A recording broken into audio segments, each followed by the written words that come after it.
So while we get the first presenters' slides figured out, I'd like to welcome you all to the Biomass Integrated with Traditional Refinery Mini-Symposium that we're holding here. And I'd like to invite Carson Meredith to introduce RBI just a little bit, and then we'll pivot to having Carsten introduce the first speaker, and hopefully by that point we will have his slides wrangled. Okay, go ahead, Carsten. Thank you, Matthew. I'd like to thank everyone who's joined in for being here today. I think this is going to be a very interesting next several hours. So I'm the director of Georgia Tech's Renewable Bioproducts Institute. We're one of the interdisciplinary research institutes on campus that is working at the intersection of multiple disciplines, from engineering, sciences, and business and liberal arts, in order to use research and technology development as a means to promote and advance the bioeconomy. This cuts across many different areas, from including pulp and paper, biorefining to produce carbon neutral fuels, chemicals, plastics, and circular materials, and even engineering new strains and varieties of plants and working forests that are more climate resilient and more productive. I'd like, in addition to today's workshop, we're having another workshop next month that I'd like to plug and point out in the chat. It's our spring workshop on pulp and paper efficiency and competitiveness. So some of you might be interested in that, on May 12th and 13th. That one is a workshop that's going to be in person here on the campus in Atlanta, Georgia. So one of the interesting things that Matthew Ralph and Karsten Sievers have been working on as a strategic initiative here within RBI is this idea of promoting decarbonization and sustainability, as well as promoting production and supply chains, stable supply chains, through co-processing of petroleum feedstocks with biomass feedstocks. And that is the subject of the workshop today. So without further ado, I'd like to turn it back over to Matthew and Karsten. So we're still working on the technology, but I think we are one step closer. Okay. But while we're still working, so it's a great pleasure to introduce our first speaker, Professor Joseph Samek from the Stockholm University. He obtained his PhD at Stockholm University in 2005 under the supervision of Jan Beckvall.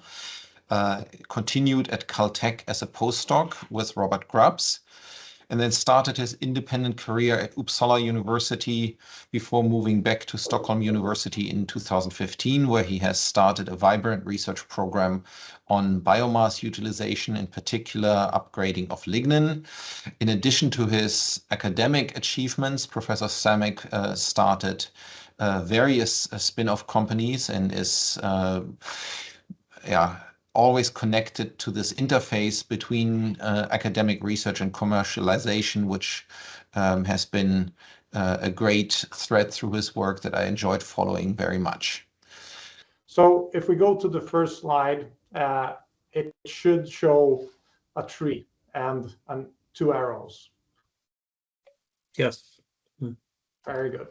So most of us know that, all our wood furniture, interiors, outside wooden works come from the tree. And this is not controversial at all, and this is how it should be, of course.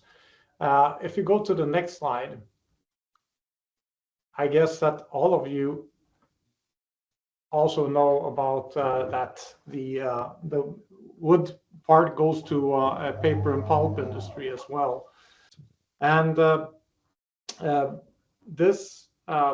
these two high-value products now, the planks and the pulp, and we can include also the tall oil, is less than 30% of the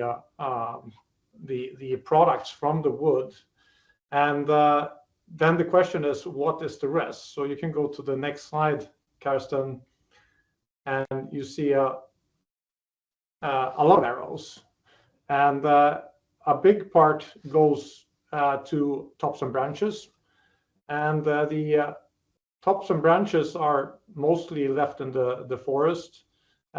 In Sweden, for example, we collect it and we incinerate it as a biofuel, but you have to leave parts of it in the forest. You can see also that, well, you can take the next slide. Actually, you see the parts highlighted in green here, that we have a lot of streams that go to energy. I'm sorry to interrupt. I think, Karsten, you've gotten ahead of him because of the animations. I think that Oh, sorry. Oh, it should be the one with the green tops and branches highlighted, and energy and bark, and yeah, I think it's still on the first slide. There. Okay. Yeah. Okay, sorry. So here you see the products coming out from the forestry. You have the pulp and you have the planks. These are the major high-value products. And then the ones that are highlighted in green or surrounded in green, these are products that go to incineration. So as I said, the tops and branches has to stay in the forest to some extent for recarbonization, remineralization, but you can take out about half of it. If you look at the lower left, the incineration due to bark beetle infection, in Sweden we have the spruce bark beetle. I know you have something equivalent in the US too.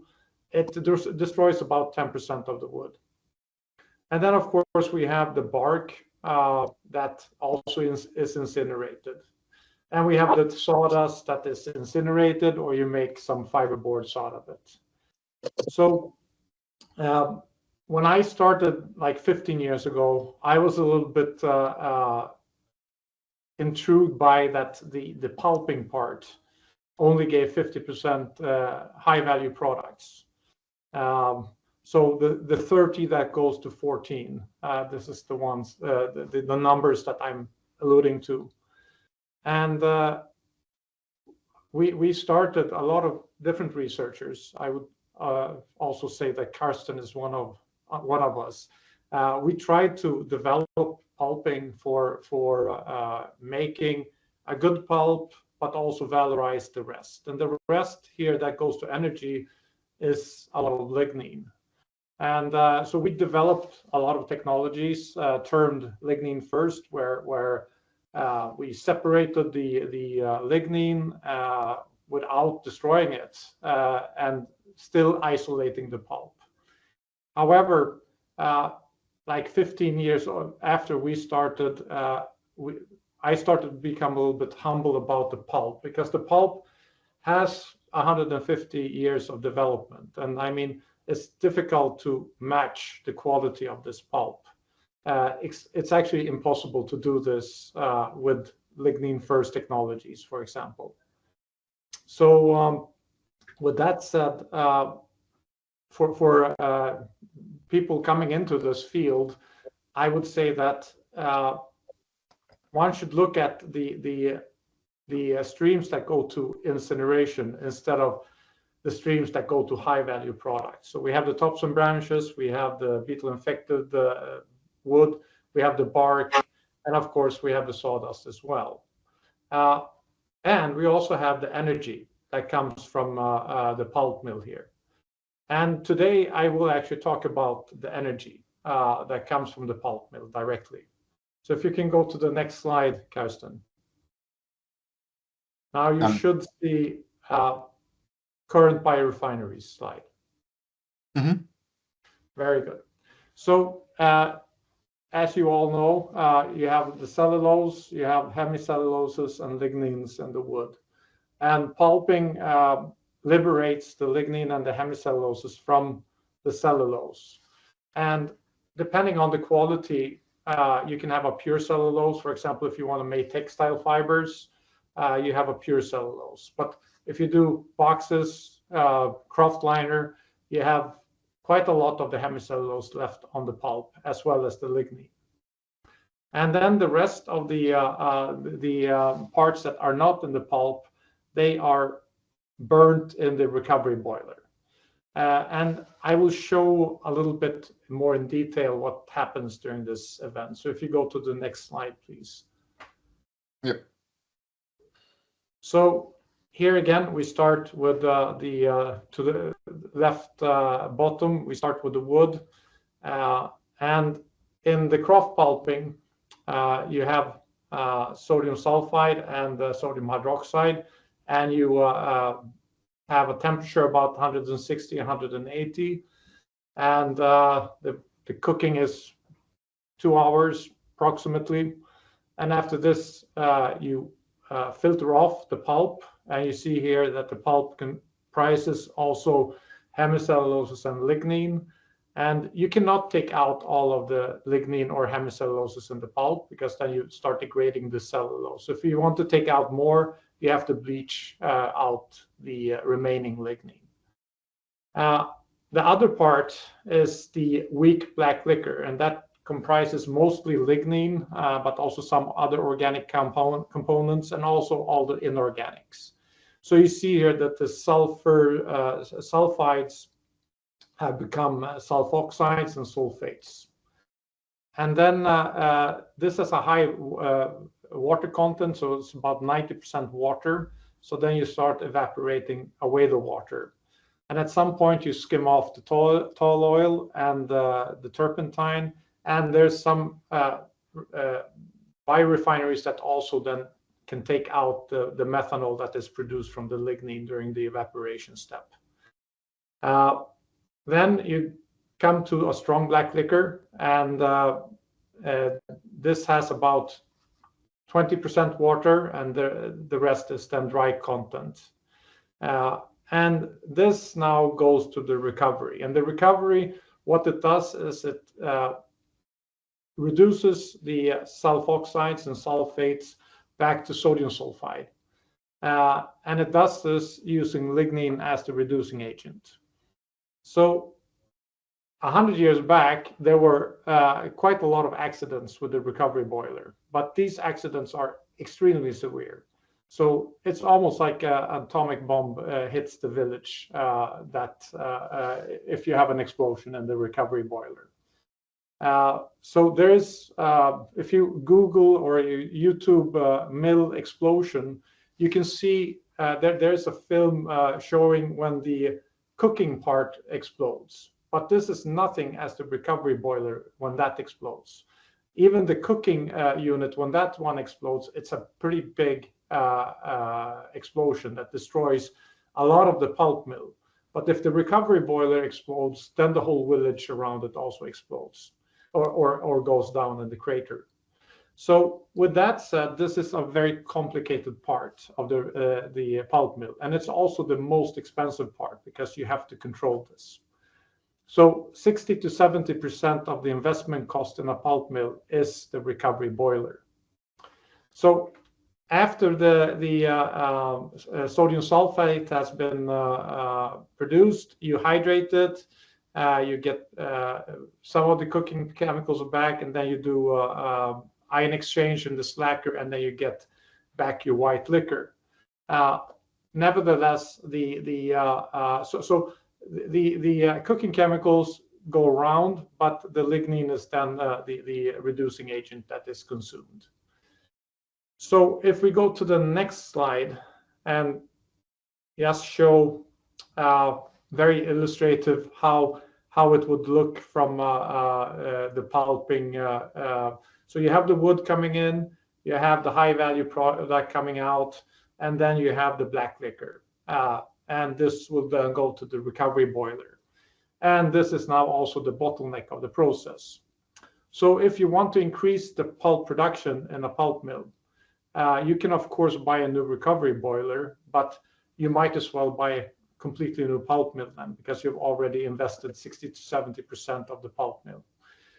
But there's another way to do this, and that is to debottleneck. So you can take the next slide, Karsten. Here you will have to work a little bit because I have small changes the whole time. So you see the debottleneck of the process, right? Yeah. So if you lift out some of the black liquor from the recovery boiler, you can go to the next slide. Then you can increase your intake. And then if you increase your intake, you can press again, you get something that we call the marginal tonnage. So the marginal tonnage alludes to that this tonnage you get extra from the same pulp mill. But there is a small but, and that is, of course, you have to invest in the lignin extraction. So let's go to the lignin extraction if you go to the next slide. So you should see the LignoBoost process. So you have the weak liquor on the top right. You see this? Yep. Yeah. So you have the organic matter and the sodium hydroxide, and then you start evaporating away the water. And when you come to a dry content 40-50%, then you can lead off the black liquor, and you can start neutralizing the pH. And you do this with the carbon dioxide. And you can take the next slide. So you just get the protonated form of the phenolates. And then when you do this, they crash out, and you can filter them on the filter press. And then you still have sodium salt associated to the lignin because you have carboxylates. So then you have to take down the pH in a second step when you do this with sulfuric acid. And then you press it again, and you can take the next slide, Karsten, yeah. Precipitated and washed lignin. And this is more or less how it looks, actually. So you can take the next slide. We had the ambition like 15 years back that we would make biofuel out of this lignin. And we collaborated with an oil refinery. You can take the next slide. And they were rather innovative. They had been using tall oil fatty acids in their refinery, and now they wanted to expand to lignin as well. But I just want to see, do you have the slide, the problem and a big stop sign? Yes. Oh, amazing. Very good. So they had tried, and it hadn't worked. And there's a few reasons why it doesn't work. First of all, lignin is a solid. And then it's also not soluble in gas oils. And I'll come back to why this is important. And then it's a polymeric. It's not monomers. And it has still a high ash content. So if you go to the next slide, you should see a reactor. Yeah. So when you want to co-process something in an oil refinery, you have maybe the feed A is a gas oil. So this gas oil is 99 point something gas hydrocarbons. And then you have some sulfur, you have some nitrogen, and you have some oxygen. And this is what you want to shoot off with your hydrogen.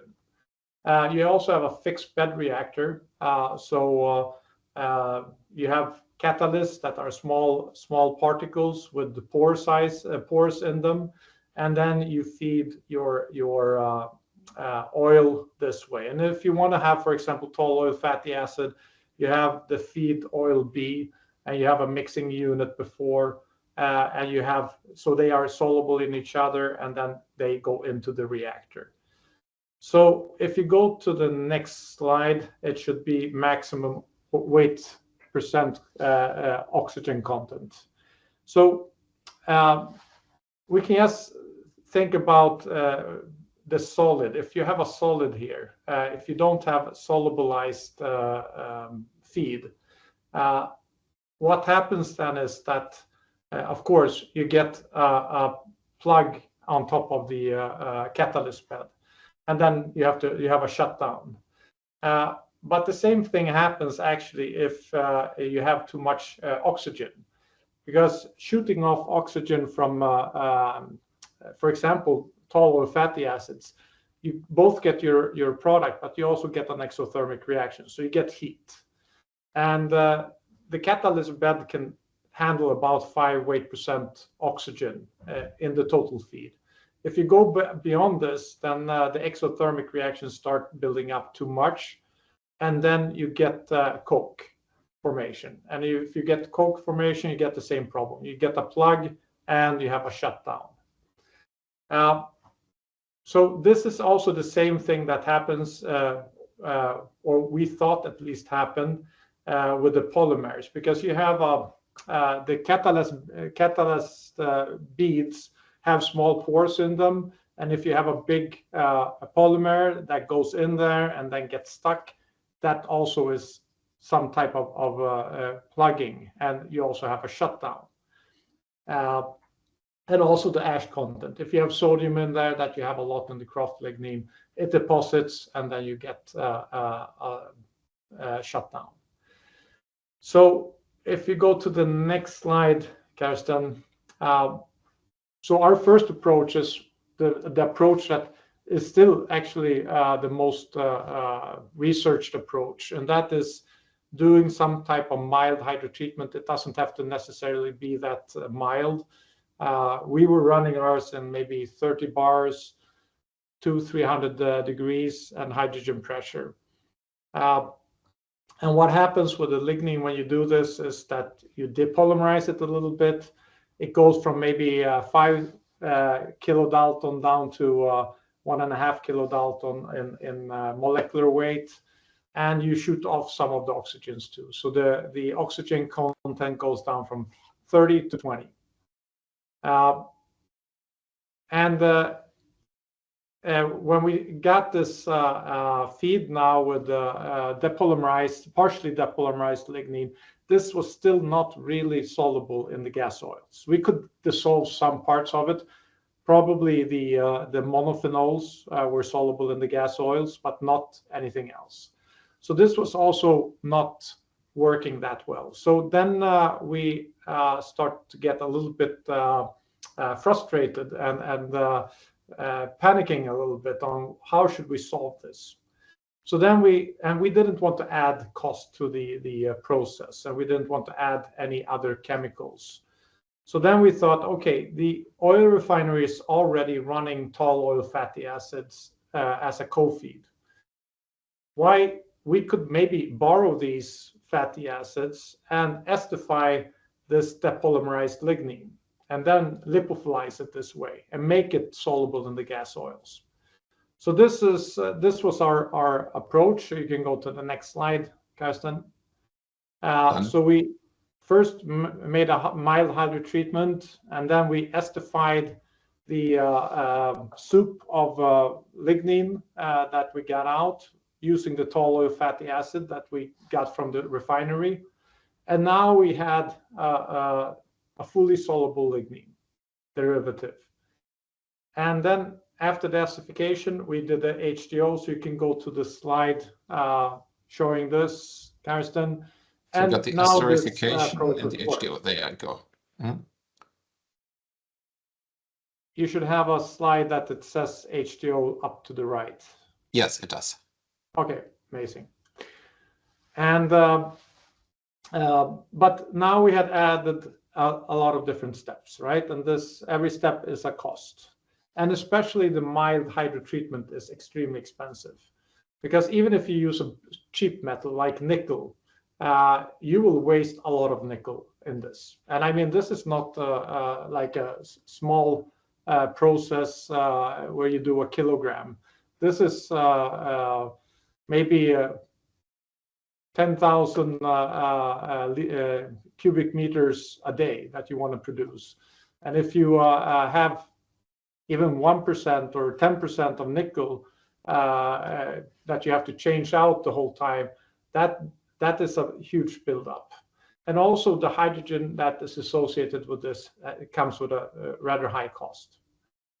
So if you go to the next slide, and you see a picture of Dr. Dahlstrand. He was one of our first employees in the company, and he had a hypothesis. He's now the CTO of the company. He had a hypothesis that can't we just solubilize the lignin? And I didn't really believe in this because I was arguing that the pores will be clogged. But I mean, we were desperate, so we tried anything. So we tried this, and you can go to the next slide. This actually worked as well as doing the depolymerization before. So we sent both the campaigns to the oil refinery, the ones that we had depolymerized, and the one that we hadn't depolymerized, and they didn't see any difference in product yields. So we were very happy about this. So before we go, I just want to show one aspect of hydroprocessing of lignin. So if you go to the next slide, now there's also a lot of pressing, Karsten, so I'll tell you. Okay, will do. So you see, this is actually a biofeed that doesn't have that much oxygen. It's about 30%. But you see that you need a lot of hydrogen. So if you take the next, you click on the next, you can see that it's about 70 tons of hydrogen per ton of lignin. And if you go to the next, you can press twice. Actually, you see that you also need the hydrogen for taking out the acetates and also the carboxylic acids. And so the process of converting these fatty acids is associated with also lowering the greenhouse gas reductions, because the hydrogen is produced from natural gas, right? So this means that if you have, usually you have, if you want to call something a biofuel, it has to have at least 70% reduction in greenhouse gas emissions. So if you have a oil that only has 80, for example, and you hydroprocess it with dirty hydrogen, it goes below 70%, and then you cannot call it a biofuel anymore. So this is a problem for the oil refineries. Some refineries in the Nordic countries, they are using green hydrogen gas from electrolysis, but then you have a higher cost to that. An advantage with the lignin, if you go to the next, you can press again, is that you generate methane from the methoxy groups of the lignin. And you can reform this. And if you do this, you actually get back almost all the hydrogen that you need for hydroprocessing of the lignin. And this is softwoods. It only contains one methoxy group. If you have hardwoods, you get a hydrogen surplus. So lignin has advantages when it comes to the compatibility with the oil refinery. So let's look at the HDO a little bit. We can go to the next slide, Karsten. You should see two graphs. And this was published 4 years ago, and this is actually still state of the art in hydroprocessing of lignin. Most reports still use batch operations. They don't get full hydrodeoxygenation, and they run like one batch. There's one other report where they have done 8 hours of hydroprocessing in a continuous flow. This is now 300 hours. So, and you can see the first 6 days, it's not, the catalyst bed has not really stabilized yet. So before this, there's not steady state. So we have, since then, you can take the next slide. We have used different pressures. So the previous study, we did it in 120 bars. So we went down first to 100 bars, then to 80 bars, and then we have also gone down all the way to 60 bars of hydrogen pressure. So if you go to the next slide, Karsten, why is this important? Well, different refineries have different configurations and they have different possibilities to include a biofeed. So in this, here you see some green markings where you could put in a biofeed. Yes. You have the right side, huh? Yeah. Yeah. So this illustrates that, so in the bottom here, for example, hydrocracking, it's not highlighted even, but there you maybe have about 120 bars of hydrogen. And then the first hydrotreating heavy atmosphere gas oils is maybe 100 bars. And then if you have the diesels, it's more 80. And then if you have the naphtha, it's 60 bars. So we are compatible with almost all setups in a refinery.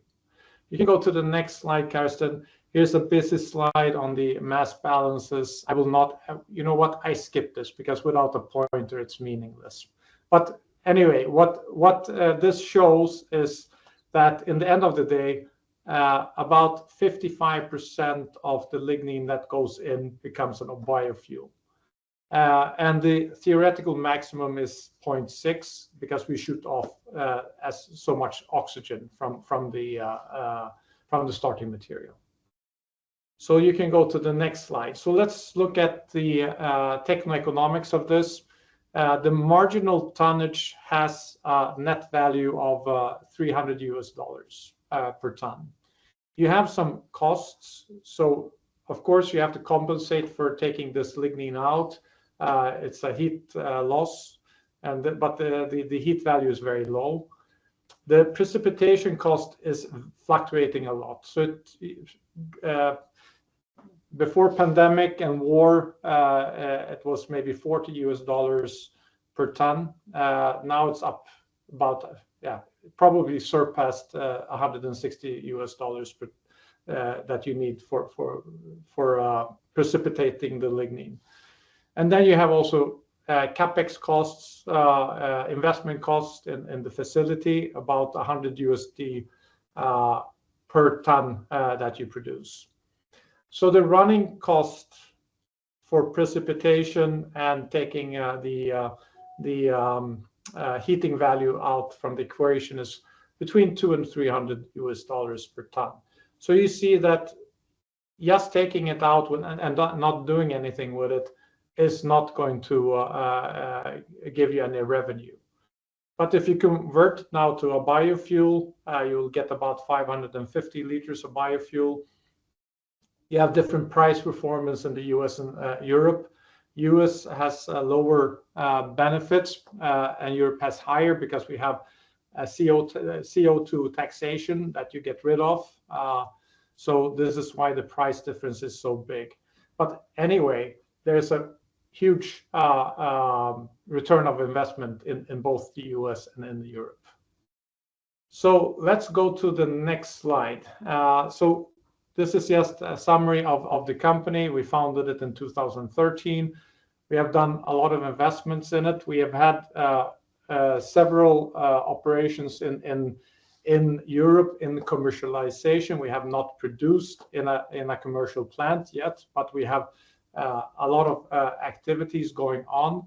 Now in Europe, we have two partners, but they are non-disclosed. We have, though, in the US, a partner, Comstock, and we are very, very impressed by their work because they have more or less done what we did 10, 15 years. It has taken them 1.5 years. So they are now in the phase of securing enough capital to build the first plant. And they will not use kraft lignin in this first plant, but they will use our technology to convert the lignin. So look out for Comstock and Comstock Fuels. This is happening at the moment, actually. So I will just turn page and go to a spin-off from this project. So if you take the next slide, Karsten. Yeah. So when we make this, what we call lignol, it's the estified lignin, it behaves more or less as the thermoplastic. Some fats, you get something that is liquid in room temperature, but if you have other fats, they are solids in room temperature, and then they become pumpable in 70 degrees to meet specifications in the refinery. So in principle, they are behaving as thermoplastics, right? So Alex here, one of our main inventors in the company, he discussed that why can't we just use this as a thermoplastic instead? So we tried first using it as a thermoplastic by itself, but it has too low mechanical properties. So then we started blending it in. You can take the next slide. In different other thermoplastics. And it is compatible. You can do this, but you can see also that the mechanical properties decrease by the amount of lignin ester that you put in there. So the lignin ester is operating as a filler. It's not doing anything to the mechanical properties. You have the slide, right, with the mechanical properties? Yeah, and Dr. Örebom. Yes, perfect. So you can go to the next slide. We founded this company in 2015. It was named Rencom. We sold it off 2018. Now it's operating as Lignin Industries. They have invested a lot in this, and the commercialization is ongoing. They are targeting these shopping bags for internet purchases. So they're doing good. But there is problems with thermoplastics. So if you go to the next slide. So until like 5 years ago, the key performance indicators for sustainability in plastics were bio-based components and also biodegradability. But since 5 years back, recyclability has been the sole indicator for sustainability. And now if you have blends, it's more difficult to recycle. So the thermoplastics are challenging in this respect because the lignin is not good enough to be by itself. You have to have something else in there. So let's go to the next slide, Karsten. So we were doing experiments for the fuels project, and we had different fatty acids because different companies wanted to have different fatty acids. And when we went to linoleic acid, we got something that became a solid. And it was not thermoplastic because we couldn't heat it up to get it liquid again.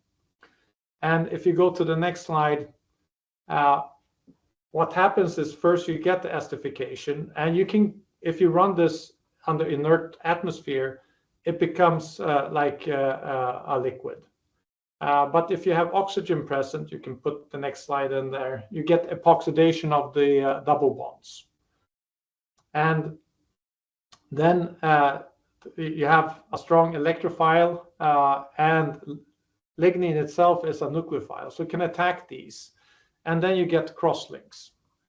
And this is what happens with this material.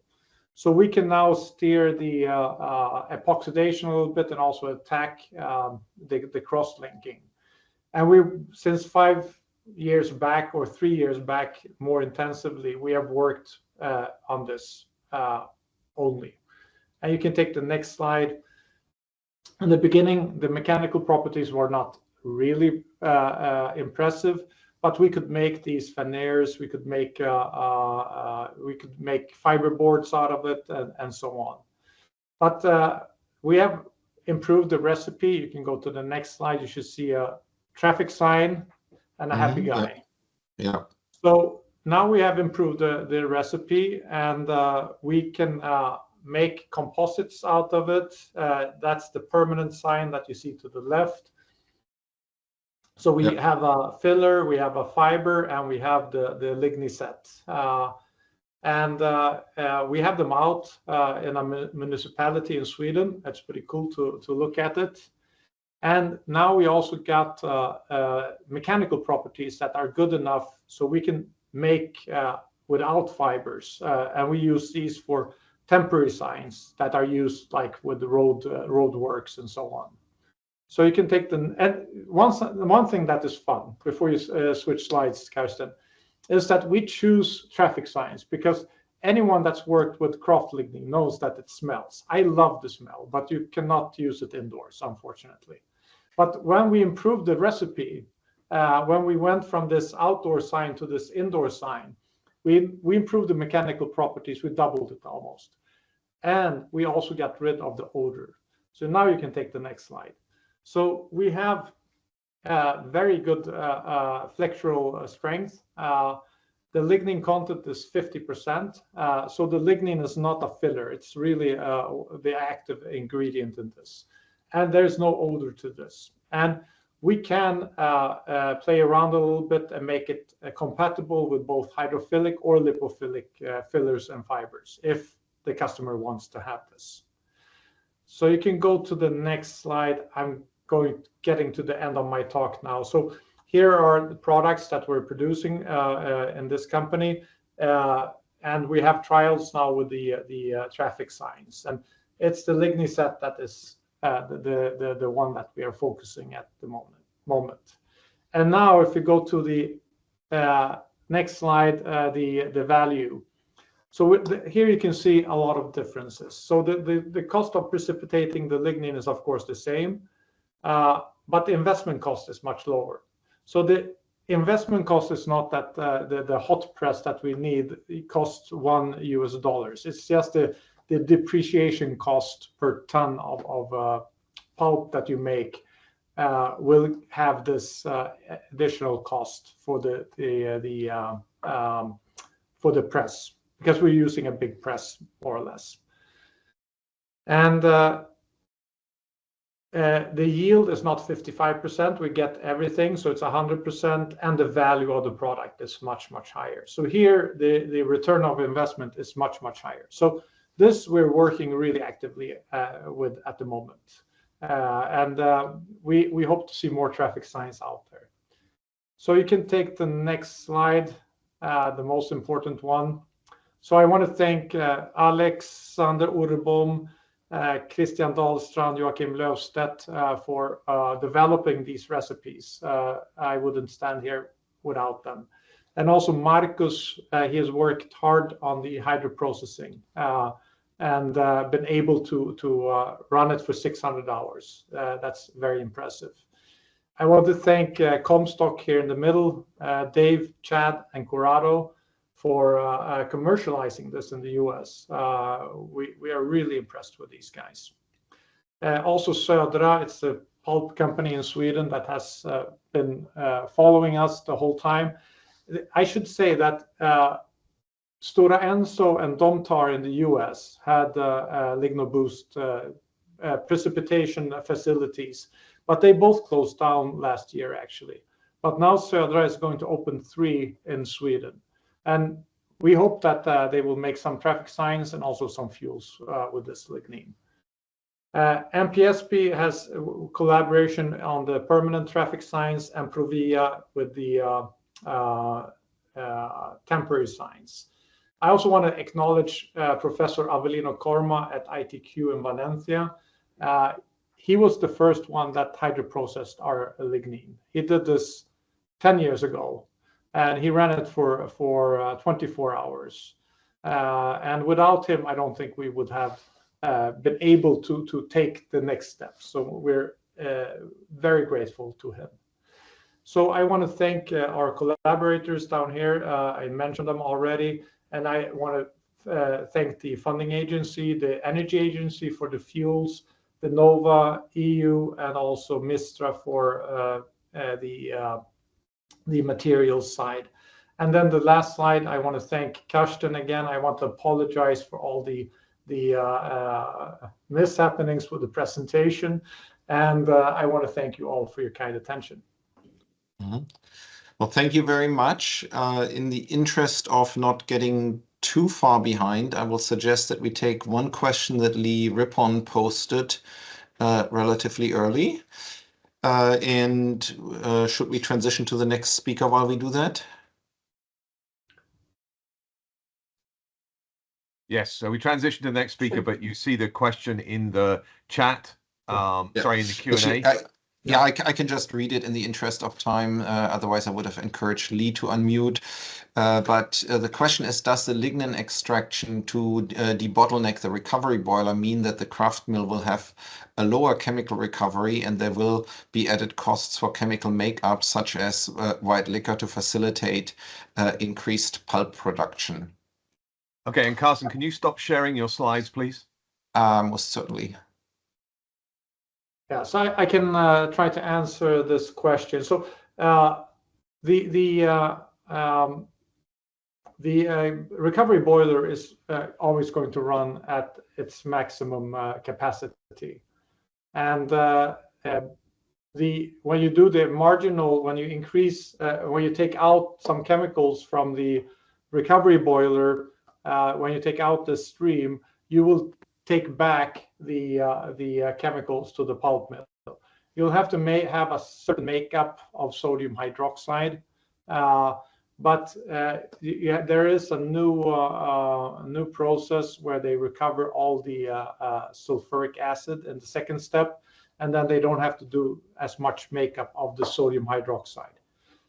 For the marginal tonnage, the pulp that goes in and out, there's very negligible addition of chemicals for this, and that's why it's called the marginal tonnage. You don't have to add proportionally more chemicals to make more white liquor there. Okay, well, thank you very much. This was a great pleasure and great to hear what has happened in the last year since I last had the joy of listening to this. But so in the interest of time, I will turn it over to Matthew, who will introduce our next speaker.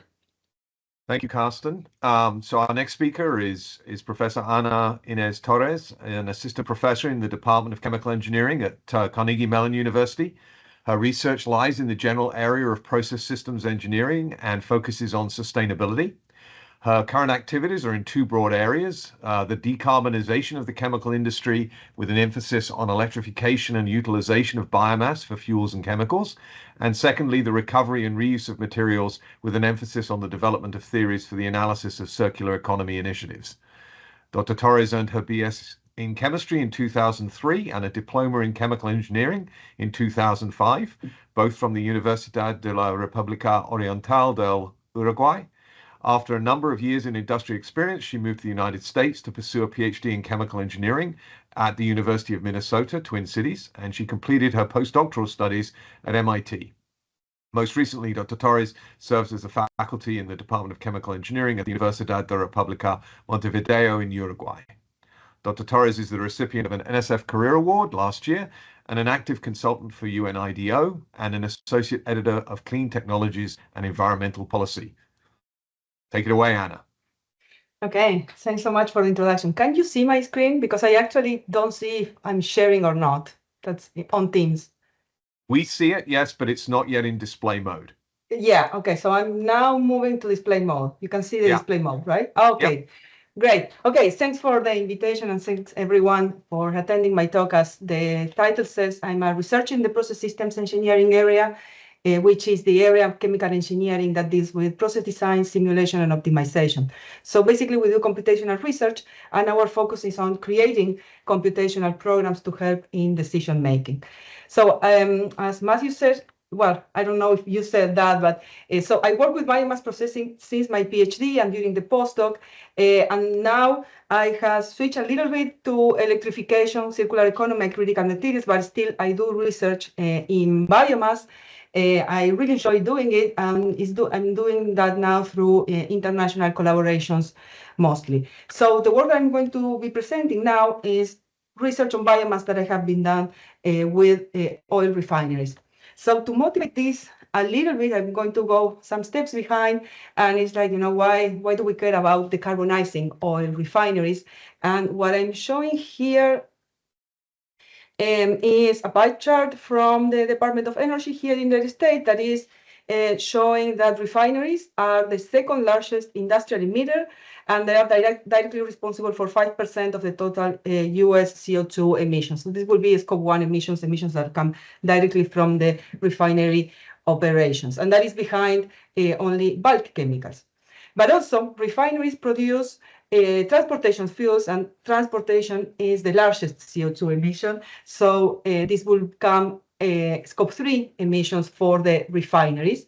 And they are also partially responsible for the emissions that are causing from the first largest industrial emitter, which is bulk chemicals. So this will also need to be accounted as Scope 3 emissions from the refineries.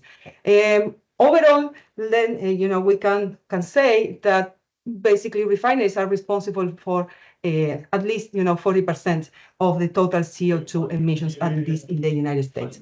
So given this, several oil refineries have placed very ambitious decarbonization goals, and what I'm showing here are actually screenshots from their web pages that I took a week ago.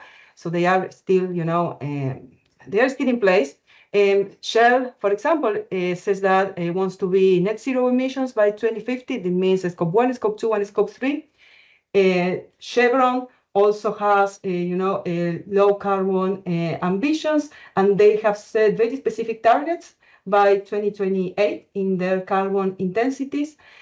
And then, moving, for example, to Europe, Total Energy in France has also set a very ambitious goal by 2030, like diminishing, by 25% their carbon intensity and 40% net reduction of Scope 1 and Scope 2 emissions. So the question now is, and this is research that is done in my group a lot, is how can we decarbonize refineries? This is very similar to the diagram that showed before, but I'm going to go through this a little bit in a little bit more detail. So this is a typical flow sheet of an oil refinery. We have the distillation column that separates the crude oil in cuts. We have hydrotreating units that remove sulfur and nitrogen to saturate olefins. We have hydrocracking units that convert heavy hydrocarbons into lighter ones. Then we have some other cracking units and some other units that basically convert the hydrocarbons that we have from different oils into hydrocarbons that we actually need to sell as products. And also, most refineries have a hydrogen plant that usually consumes either natural gas or naphtha that produces the hydrogen that is needed within the refinery. So where are the CO2 emissions coming in a refinery? They're coming from process heat, and I'm showing here the process heat needs from steam, high pressure steam, medium pressure steam, and low pressure steam in orange and magenta, and then the other heat sources are very higher temperature that can only be supplied by fire heaters.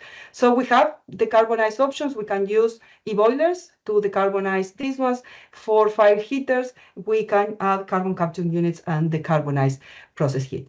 Another emission comes from hydrogen. So for steam reforming, for example, every kilogram of hydrogen that we need in the refinery requires emits 9 kilograms of CO2. So that is a problem. Here we can decarbonize with green hydrogen using water electrolysis and renewable energy, or blue hydrogen, which is the same, but adding the same as we have right now, but adding carbon capture units. And then we have the feed itself. We have, and this is up to now, we were talking about the Scope 1 and Scope 2 emissions. The feed is the one that is responsible for the Scope 3 emissions. The problem here is that as long as we feed oil, fossil oils in, we will have carbons out. So that's a problem that we have. Moving a little bit on the big picture, I'm showing here which are the emissions that this is a figure that I made using data from Shell that actually reports really nicely which are the emissions from the refinery. And what is important from here is that actually Scope 1 and Scope 2 emissions, so these will be the emissions that you can reduce a lot by electrifying or adding carbon capture units in your refinery. Those are around 5% as expected. 70% of all the emissions are actually emissions of CO2 that are coming from the use of fossils as the feedstock of the refinery. So, and if we keep like decarbonizing the refinery here, actually, I mean, this part will become more important. So the problem now is, what do we do in the future? I mean, of course, there are some no carbon alternatives, especially for passenger, like personal vehicles and trucks and passenger buses. But not all transportation means can be decarbonized this way. In particular, for aviation fuels, we will still need hydrocarbons, and which are hydrocarbons or other carbon-based fuels. And so we call these like low carbon alternatives, and these low carbon alternatives can come from biomass, end-of-life material, capture CO2, and also production of carbons.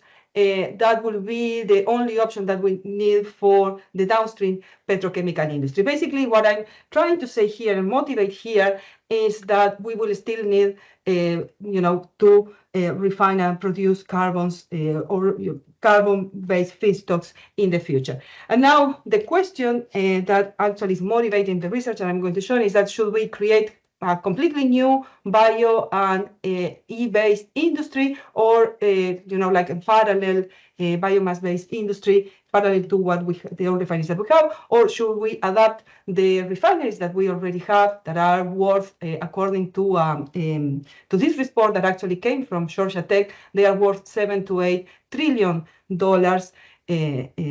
worldwide. So, okay. Of course, I've been working more on, like trying to convert the oil refineries into different biorefineries. I'm going to present here 3 projects that are representative of this. The first project, we are trying to repurpose a conventional old oil refinery for biomass processing into aviation fuel. This is an example of process design and techno-economic environmental evaluation for a real operating plant. Although I'm only presenting the techno part, economic and environmental, that's something, that we are not presenting publicly because this is with a real plant. The retrofitting, the second project is retrofitting of an oil refinery into a biorefinery. So the idea here is to show you how to formulate optimization problems that will allow us to ask what equipment do we need to add and what equipment can be repurposed from what we have right now. And the third project is a project that we are doing with Argentina in finding synergies with local biomass processing facilities and, trying to answer the question of who should be in charge of the part of the biomass to hydrocarbon conversions steps. So going into the first project, where we are trying to process biomass into drop-in biofuels, as I said, I believe the context is a South American oil refinery group.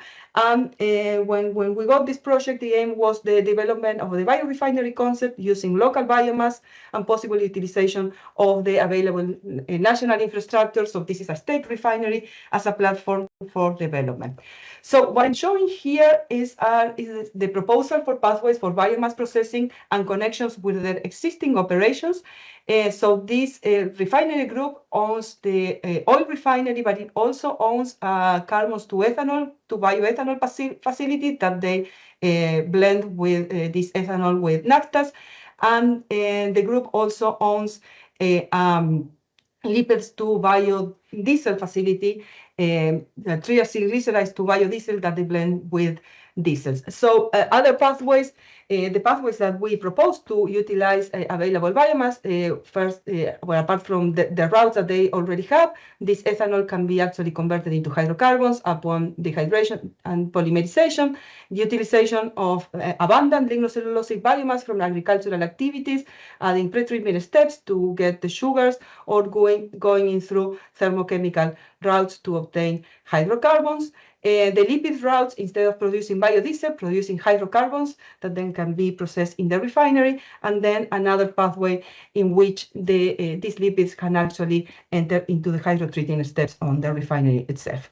So we sent this and we get feedback from the company, and they were the ones that prioritized the lipid-based pathways to sustainable aviation fuels, basically based on the technical expertise of the company. So they were trying, to invest as little as possible. So all these pathways here that they don't have operations right now, they were skeptical on them, and also they wanted to focus on sustainable aviation fuels, given this idea that in the future, naphthas and diesels, they might be less demanded because there will be electrified options, but sustainable aviation fuel is still the fuel for which we do not have another technological option.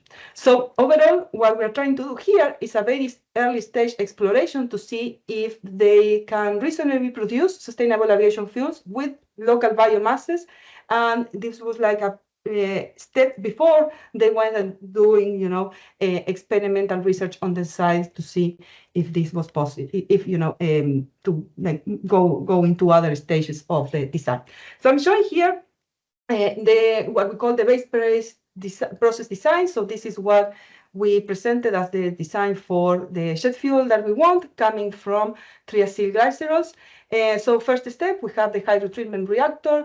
We feed tri-acyl glycerols. I'm showing here a tri-acyl glycerols with 3 oleic acid. This is not, of course, true. I mean, this can be any fatty acid, but for purposes of the talk, this is okay. So we treat the tri-acyl glycerols with hydrogen. With hydrogenate any double bond that we have here, and then we go into hydrogenolysis step where we have the propane and then the fatty acids separate. And then these fatty acids are converted into hydrocarbons by 3 reactions: hydrodeoxygenation that keeps the carbon chain length, decarbonylation that reduces in 1 the carbon chain length from the fatty acid and then emits CO, and then carboxylation that also reduces in 1 the carbon chain and emits CO2. And then we have methanation of CO2, methanation of CO, and water gas shift as secondary reactions. Of course, these are the reactions that we want. We have alkanes, and of course, there is some uncertainty on the reaction yields and for local biomasses, and that is the heart of this problem, and I'm going to discuss it later on. Second step, we separate the hydrocarbons from this mix. So this part in here is modeling a 3-phase separator where we have the gas, mainly hydrogen, separated from water and then from the hydrocarbons. And then here we have another dryer to further dry these hydrocarbons before they go into the isomerization and hydrocracking step, where in here we actually reduce the chain length into the fuel range that we decide. In this case, we would like to maximize the range for jet fuels, and we take these yields from literature. We can do the simulations for different catalysts. Finally, we have a separation train, and this separation train we actually did some optimization here to make sure that we maximize the amount of jet fuels that we're recovering, and we are also meeting the ASTM standard for jet fuels. And what I'm showing here in this table is actually the product distribution that we get with our this base case design, and how well we are satisfying this norm. Going into now, so this is the base case that we have, maximizing jet fuel production. We went back to the refinery, talked to them and showed them, our design. And then they asked here to make some adjustment to match their operations. Which are these adjustments? Well, of course, some hydrogen recovery steps. The idea here is to, we will need, to purify it, to remove CO2 before it gets back into our reactor. This is specific to this refinery because they of course have pressure swing absorption units to purify hydrogen, but they do not have either capacity, so we need to include this in the costing. And then here also hydrogen recovery more hydrogen recovery. We do not need purification here because we do not generate CO2 at this stage. And then they really ask us to reduce the operations on the separation part, basically to reduce cost and facilitate also seamless connection with the rest of the plant. So you may be thinking at this point, what are the challenges in here, as when you're trying to model these processes. So basically on the separation side, this is not currently challenging. There are several rigorous models available. We use Aspen Plus, but any other commercial simulator has rigorous models, really good rigorous models for separation of hydrocarbons, and also really good models for estimation of costs. The reactors, isomerization and hydrocracking. So here there is a lot of literature too on how to crack hydrocarbons, but it's mildly challenging. Like most of the literature that we needed in here, they have yield-based studies, not kinetic-based, and not a lot of temperature, but still you can find data. The problem is the hydrotreatment reactor. This is very challenging as of now to model these reactors, as the data is not widely available. And when I'm saying that the data is not widely available, of course, you can find a lot of data and a lot of experimental data in the literature. That the problem is that the experimental data, as it is reported right now, is not really useful for process design and techno-economic analysis purposes. So I'm showing here an example of what we find in representative papers. We find the very detailed composition of the feed in terms of the fatty acids, for example, for different oils, and we have the catalyst and reaction conditions. They are very well reported. But then on the product side, usually we find that experimental data lumps product data. So we have the gas phase is very well defined. The aqueous phase is just mentioned, on the amount of aqueous phase that is formed. We don't care really much about this aqueous phase at this point, but the organic phase is also it's also reported as a percentage of the of the total liquid phase. And this is a problem because if for actually doing some meaningful process design, we need detailed hydrocarbon composition after the reaction, if we wanted to test how well the separation is working and how well we are complying with the requirements for aviation fuel. So the claim or the hypothesis under which we have been working is that if we have data reporting detailed hydrocarbon composition after the reaction from one catalyst and one oil, one tri-acyl glyceride mix, then we can estimate hydrocarbon compositions for some other biomasses under the same reaction conditions. So basically the idea here is that the different catalysts will advance the different reactions that we talked before, and we are interested here on the advance of hydrodeoxygenation, advance of decarbonylation, advance of decarboxylation, and advance of the methanation reactions.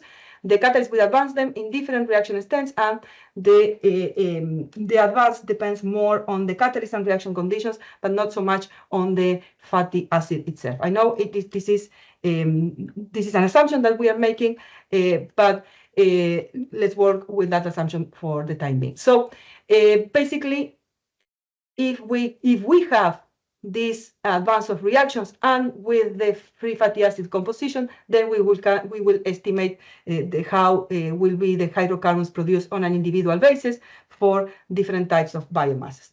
Basically, the workflow that we are proposing here is that we will have initial tri-acyl glyceride composition, some detailed experimental data for one type of oil.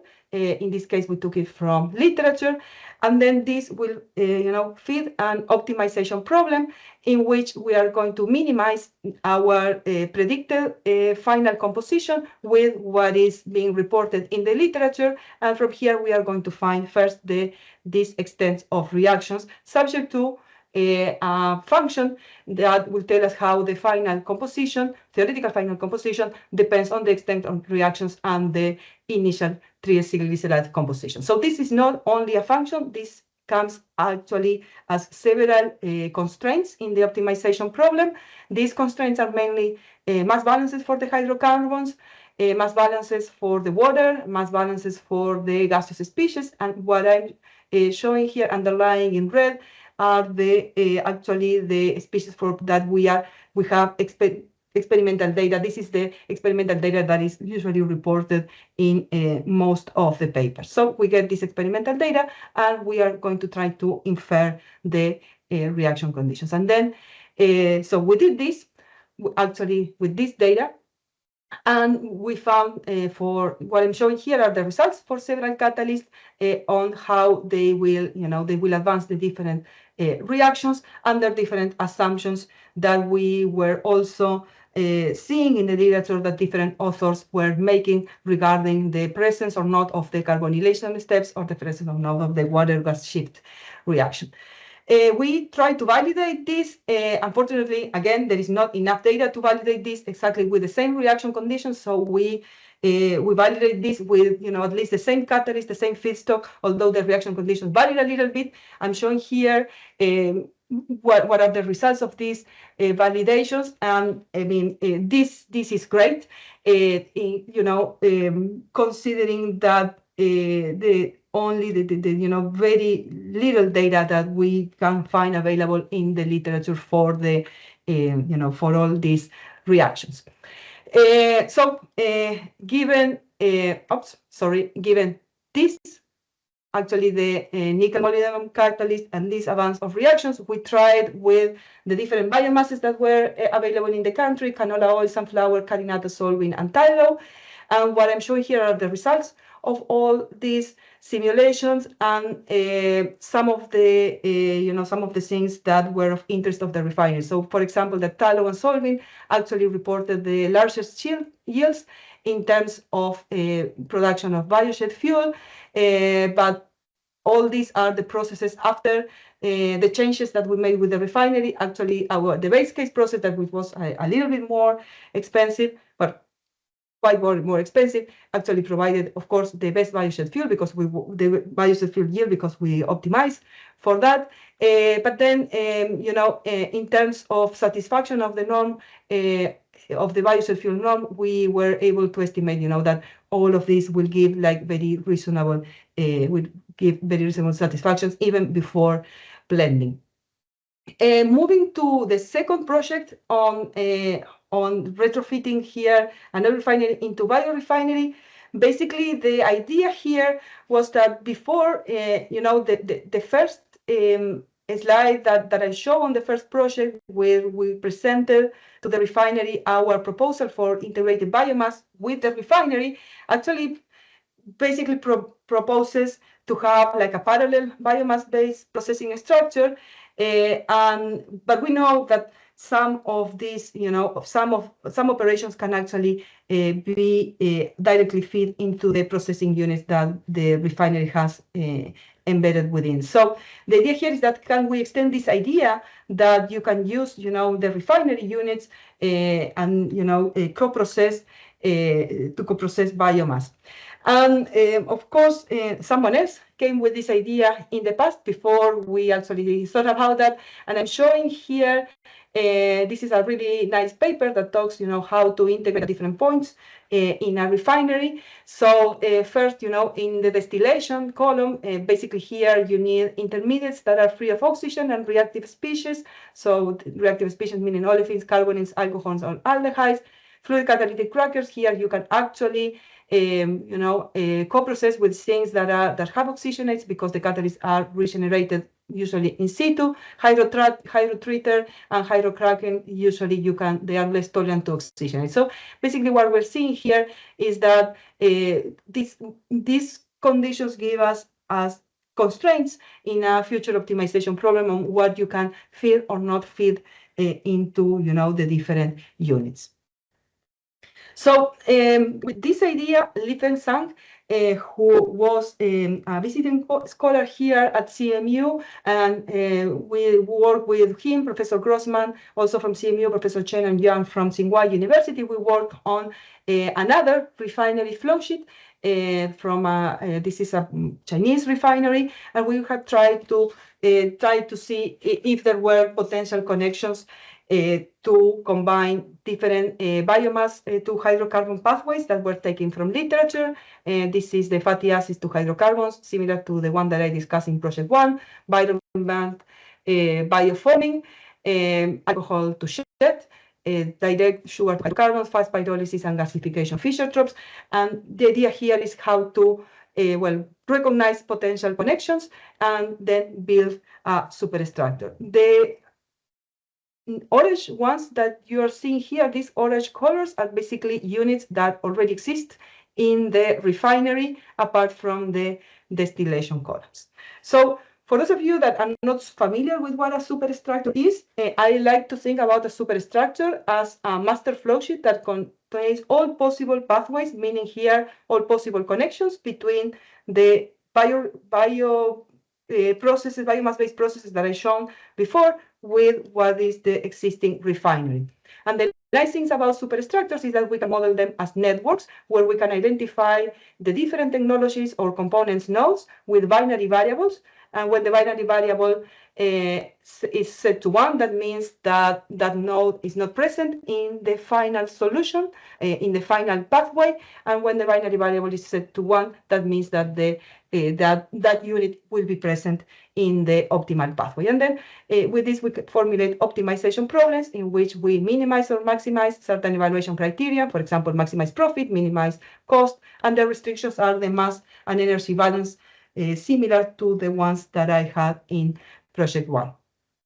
So here, specifically for this project, the problem statement could be given an existing refinery flowsheet and operation units, including all the capacities and yields, potential biomass-based technologies, including the yields and units in the pathways, demands and prices for both crude and biomass-based fuels over the years, processing costs for each refinery or biorefinery unit, and the reconnection, find which will be the connection scheme that satisfies the projected demand for each fuel for each year, and find also which is the required construction of new units and their expansion for each year. And our objective in this case is to maximize the profit that includes the income that we are getting from selling the fuels, minus the new equipment cost, minus the reconnection cost.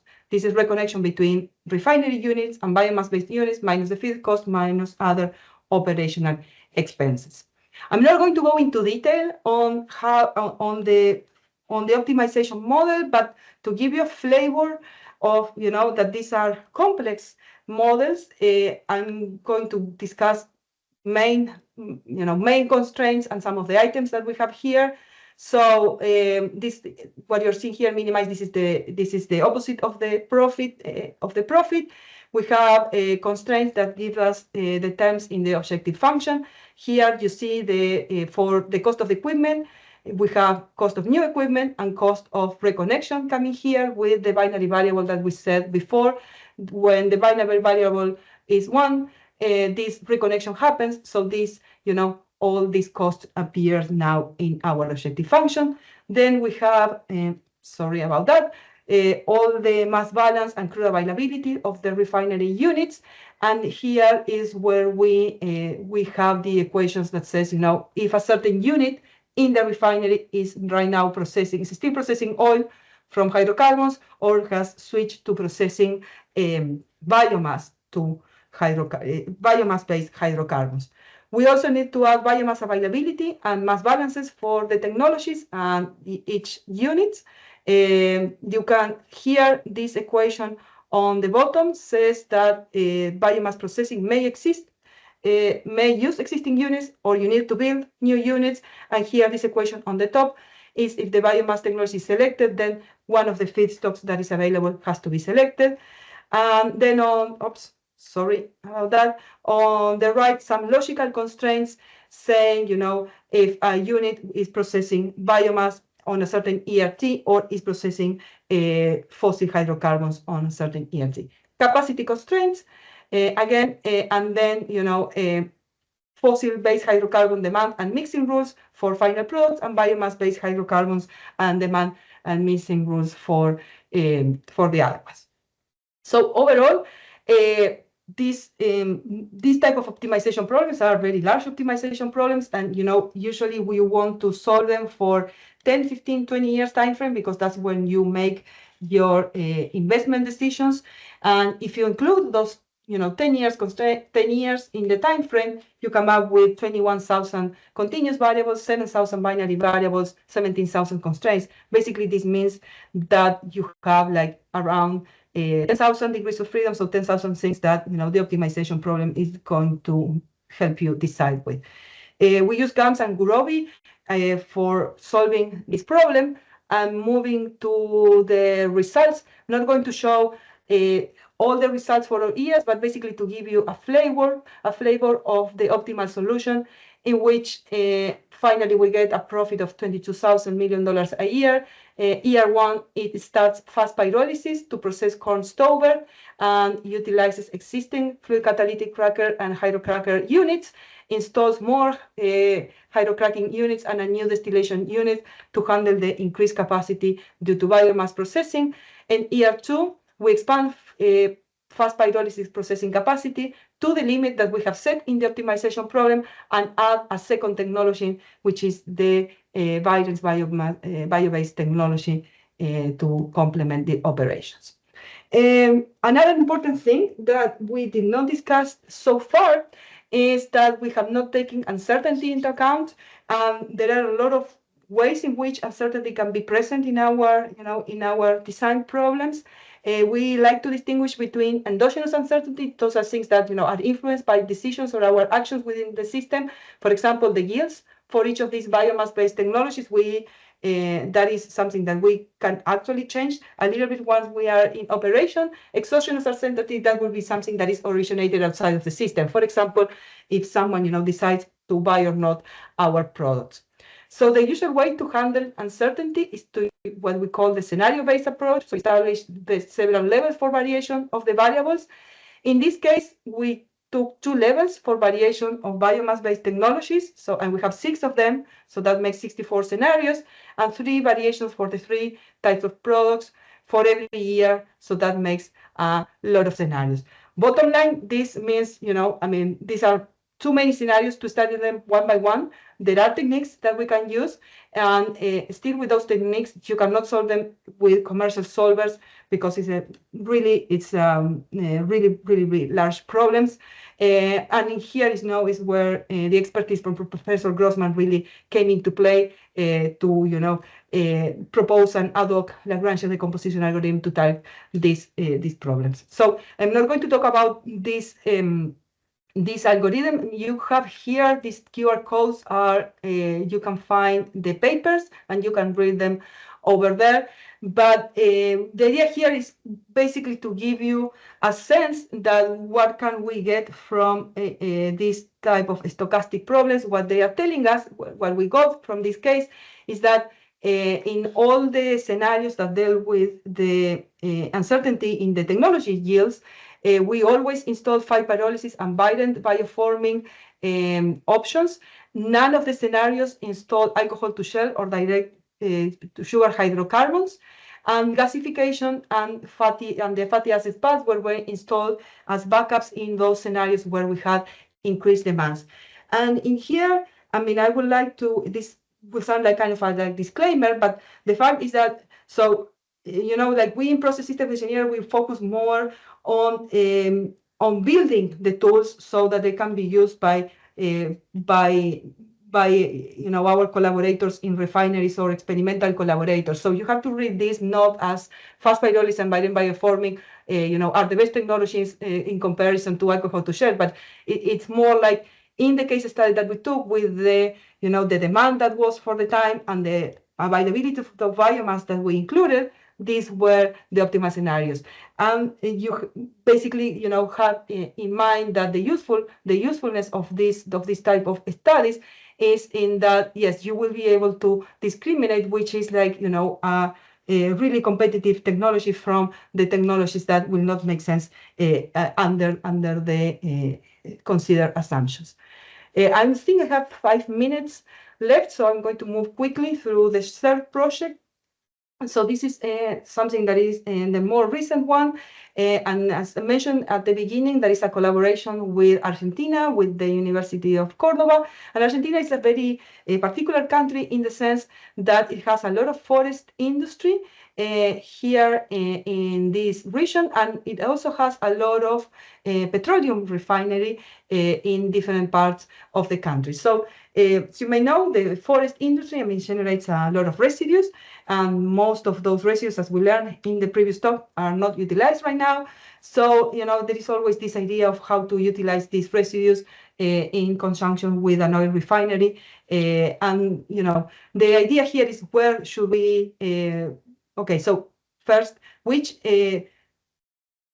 technologies should be selected for this synergy, which intermediates should be selected, who should be prepared, who should be processing this biomass into the intermediates, and where are we going to be inserting the plants, and which transportation alternatives are we going to be considering. Again, we can formulate this as a superstructure optimization problem, in which we will have supply nodes that represent the different types of biomasses, in this case, we call them R, that are produced and collected at each location shade. And here, this is important because basically we are doing this study at what will be the equivalent of county level in the United States. Then we have intermediate nodes, which are these I in here. Those represent chemical intermediates that are possibly processed by any facility K at any of these locations shades.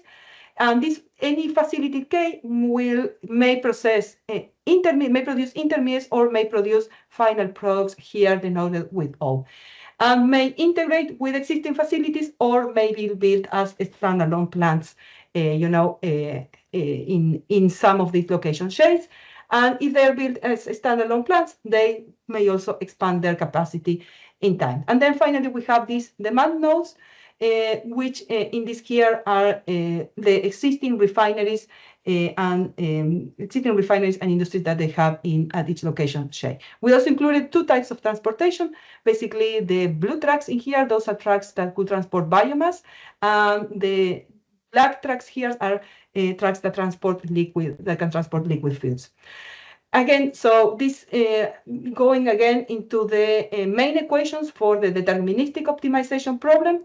In this case, we are minimizing the total present cost, that it will include capital and land cost, fixed operational cost, biomass cost, and other variable operational cost, and the transportation cost.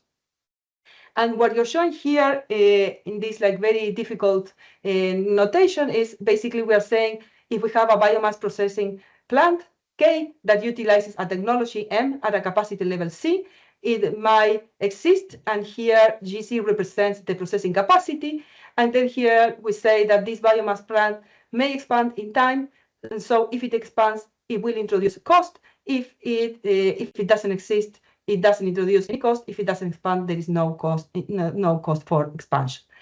The second set of constraints is that if that biomass processing plant that uses technology M at capacity level C may integrate or not with other facility. If it integrates, then we will discount this cost compared to a standalone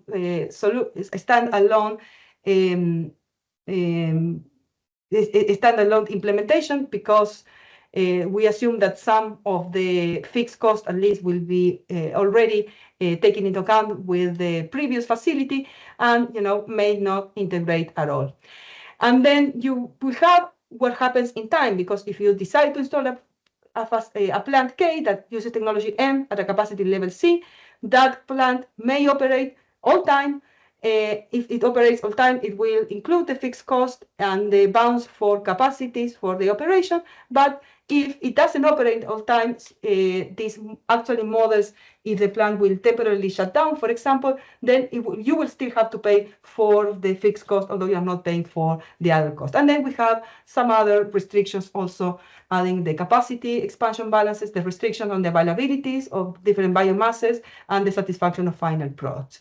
Superstructures of the technologies that we consider in this case, feedstocks, pinus, eucalyptus, forest residues, and sawmill residues as standalone technologies, some that produce pyrolysis oil, some that produce methanol, and some integrated technologies with kraft pulps that were present in the Misiones regions in Argentina.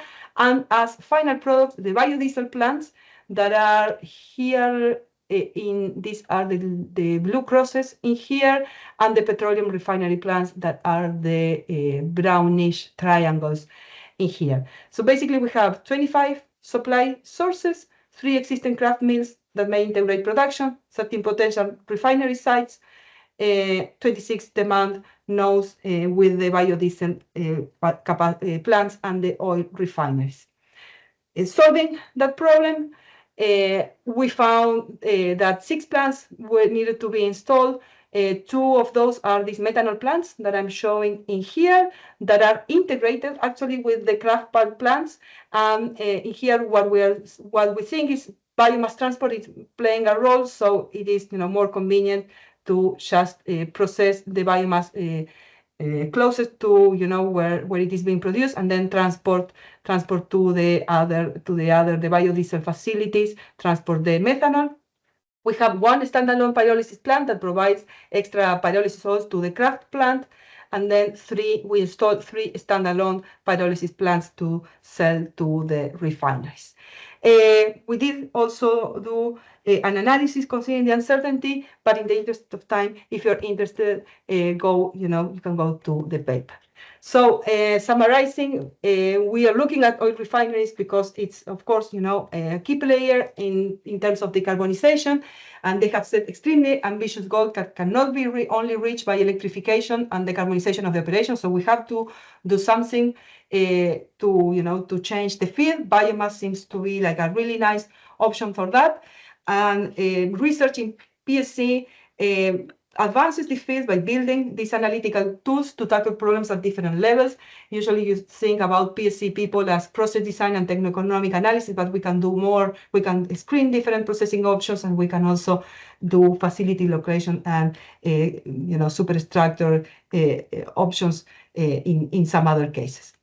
I would like to acknowledge the students that actually did the work that I presented. Valeria Gonzalez, at UDELAR Uruguay, Lifen Zhang, he was a student in Tsinghua University in China, and now it's at Imperial College, and Frank Piedra Jimenez, who is in Argentina right now. I'm also current group at CMU, and this research was actually funded while I was faculty in Uruguay, but then, I also like to acknowledge my other funding sources for other decarbonization type of research. Thank you very much for your attention, and I'm happy to take any questions if we have time.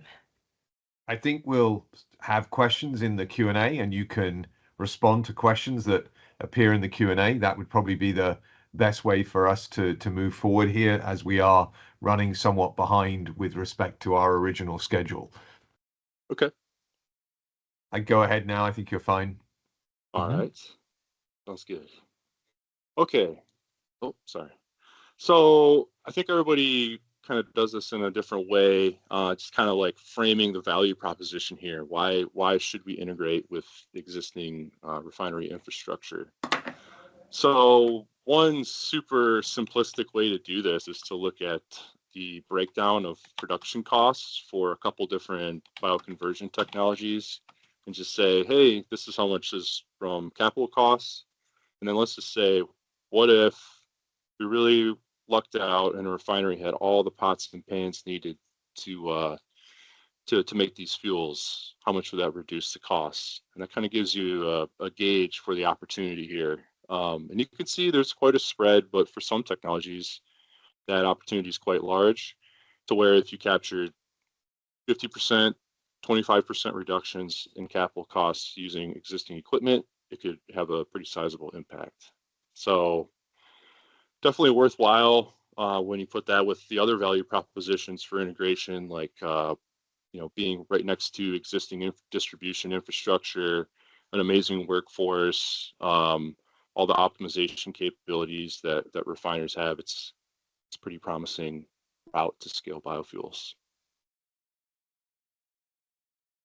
Okay, so this is a really high-level overview of some of the integration strategies and feedstocks that we look at NRO.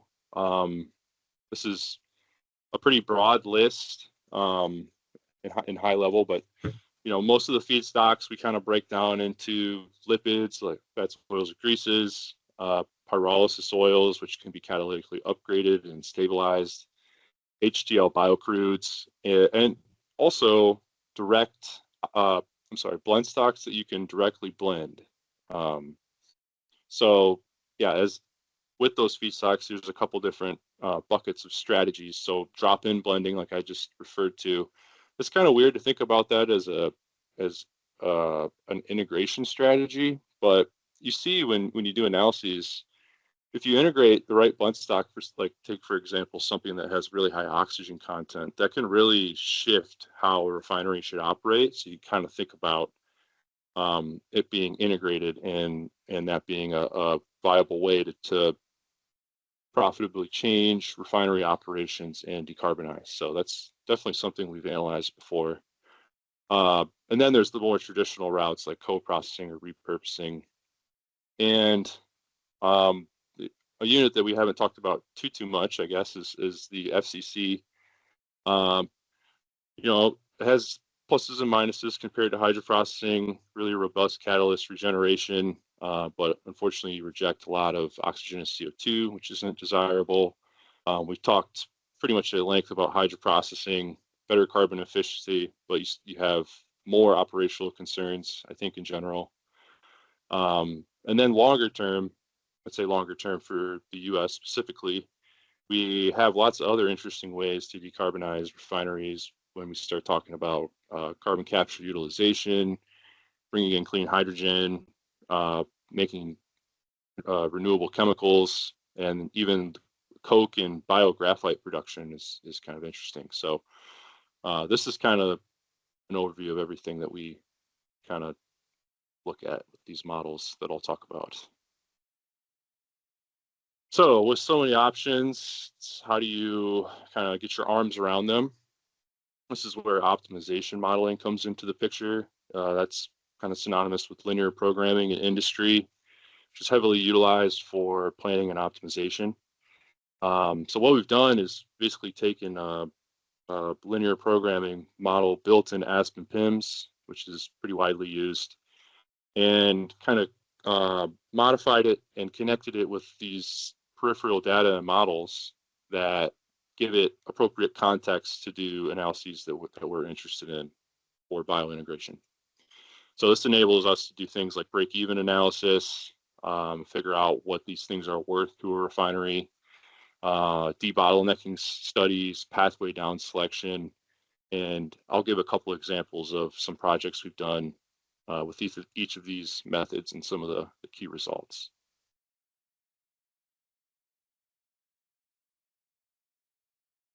So diving into two of the more important peripheral models, the optimization maximizes daily profitability by default. Therefore, it is quite sensitive to pricing assumptions.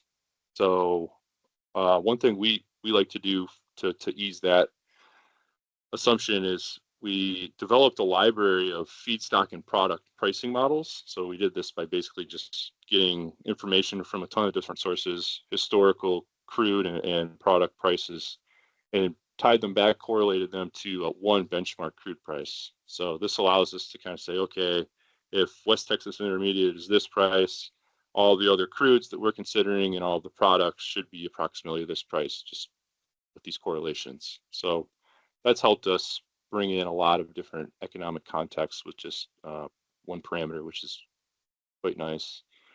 The other thing we do is include demand projections. So we have constraints on minimum and maximum amounts of fuels that the LP model can produce. And those change based on different demand projections, which we use several, but the one we use most often is the annual energy outlooks projections that's published by the Energy Information Administration, EIA. So what we do is we have curves and we basically index that curve by year. So this kind of allows us to say, okay, in 2035, these are the demands that the model needs to hit, and at crude price $75 a barrel, this is what all the input and output prices should look like. And that lets us develop interesting case matrices to run through these optimization models. So the other key piece that we bring in are co-processing information, and this is us leaning on the experimental teams at NREL and in national labs in academia and elsewhere. And we use that to basically rewrite some of the process submodels, which are already in Aspen PIMS. So we develop new reaction drivers like feed oxygen content, which you can see in a couple of examples I provided below. And this allows us to kind of just, linearize yield shifts as once we bring in different co-processing feeds. So now I'll go over a couple of example projects and some key results. So one of the first projects we did with this modeling framework was for the Co-Optima project. So this was co-optimizing fuels and engines to reduce emissions with higher efficiency and bringing in lower carbon gasoline blend stocks. So this was nice because we were allowed to, we set out to complement the techno-economic analysis for all these blend stocks by saying, okay, with the TEA, we can say this is what it will cost to produce this blend stock. With break-even analysis using our refinery models, we could say this is what a refiner would be willing to pay for it, and you can kind of identify opportunity in the middle if it exists.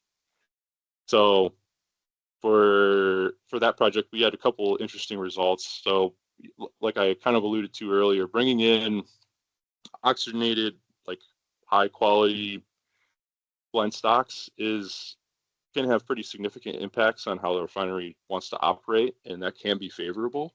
For instance, a lot of these were like hyper boosted octane, so the effects were pretty nonlinear and kind of interesting to look at, and came up with some favorable break-even values.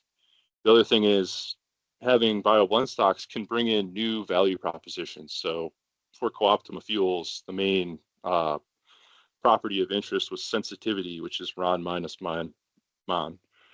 And that is what drives the efficiency gain in the co-optimized engines. So yeah, having a new value adder for your gasoline pool can do some good things too from the refinery's perspective. Another project was looking at marine biofuel production. So this is kind of like pathway down selection. So we had a bunch of different pathways that ended up with biogenic carbon in the marine pool. So this included direct blending, like pretty highly upgraded, stabilized catalytic fast pyrolysis oils. We also had FCC co-processing route and a diesel hydrotreating co-hydrotreating route. And we're also allowing some diesel substitutes to get directly blended into the marine pool. So we had all those pathways set up, and then we imposed a biogenic fraction specification on the marine product to range from 10 to 50 weight %, and just let the model see the most profitable way to get to that target. So interesting results there where the FCC co-processing was pretty heavily utilized, and it tended to uptake lower quality, like lightly upgraded pyrolysis oils and take the unconverted light cycle oil off that and drop it into the marine pool. And that was actually, appeared pretty viable when you looked at the break-even values for those feeds. So we drew a couple conclusions. The marine space is interesting because it has less restrictive product specifications, and the most restrictive being sulfurs kind of naturally fits with some of these bio feedstocks and bio intermediates. So I kind of produced uniquely favorable results for that project. Another thing we've done, this was a little more involved, was actually develop a Monte Carlo framework around the optimization model.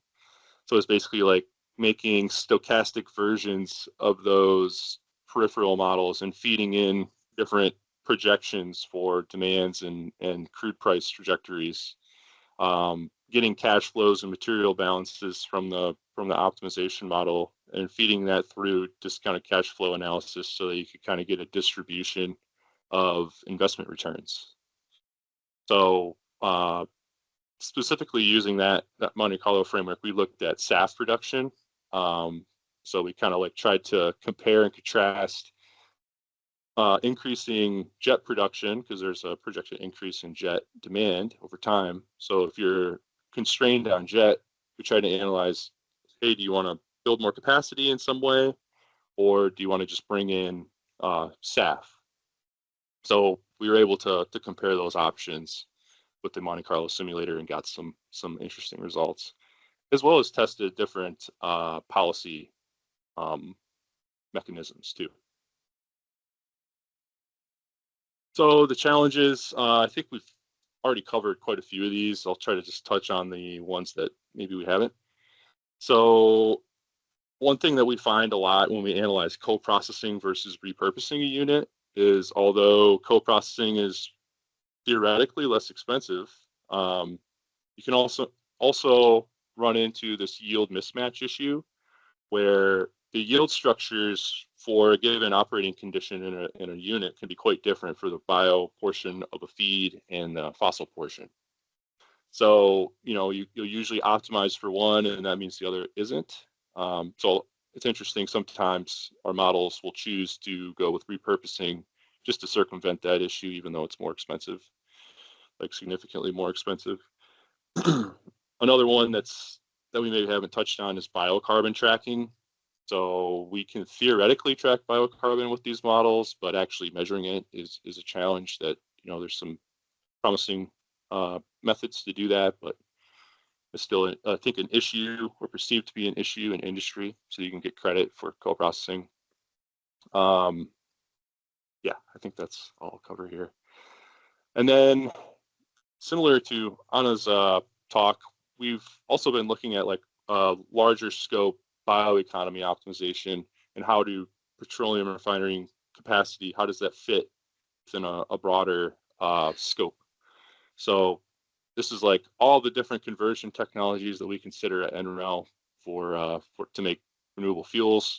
You can see almost all of them can interact with petroleum refining capacity. So what we've been doing is taking these LP models, packaging them into this like Python framework, and then kind of making standalone conversion technologies also, like the submodels and PIMs, and doing optimizations with the full supply chain with constraints from resource assessments as well. So there's a couple of publications coming up, new framework that we're kind of excited about. And yeah, that's it. So thank you for a very nice presentation. I do not see any questions in the chat currently, but please either put them there or unmute yourself if you have a question or two.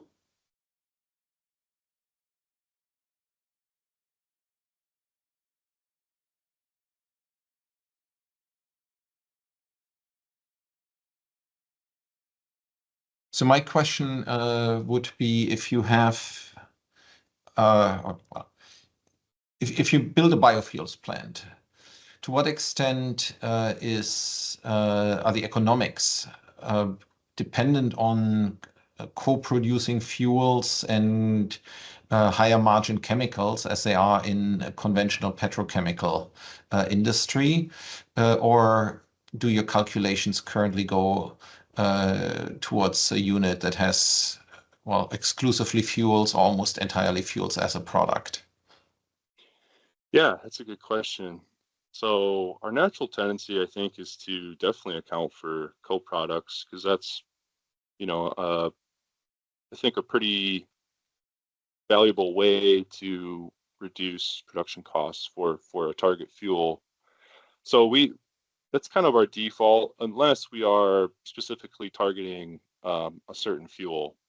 And so like the SAF Grand Challenge simulation that we did with our models, which we'll be publishing here soon, that's more of a specific fuel focus where we're just trying to maximize the volume of SAF. So I think it depends. And so while we transition to the next speaker, there's another question in the chat by Fanny Bukovala, who's asking if the BiOpt Python tool is available for use by others. It will be sometime. That's definitely our intent. Yeah, it's like we want to get it polished and ready to be usable by the public, but unfortunately the scope keeps expanding and kind of getting in the way of that work. But definitely it will be at some point. So then, speaking for everybody on this meeting, let me thank you for your presentation very much. And if you could stop sharing so that we can get Mike's slides up, I thank you very much for that. So our next speaker is also from NREL. This is Mike Griffin, who started his academic career with a bachelor's degree in agricultural and biological engineering at the University of Florida, moved to the University of Colorado as a graduate student and transitioned to chemical engineering, and then moved basically down the street to NREL from there, where he's working on sustainable aviation fuels and catalytic pyrolysis and hydrotreating. And he's also a member of the steering committee of the ChemCat Bio Consortium, that is one of the driving groups of people in this field. And with this, I will turn it over to him. Great. Thank you, Karsten, and thanks everybody from Georgia Tech. Wonderful presentation so far, and just really happy to be here today.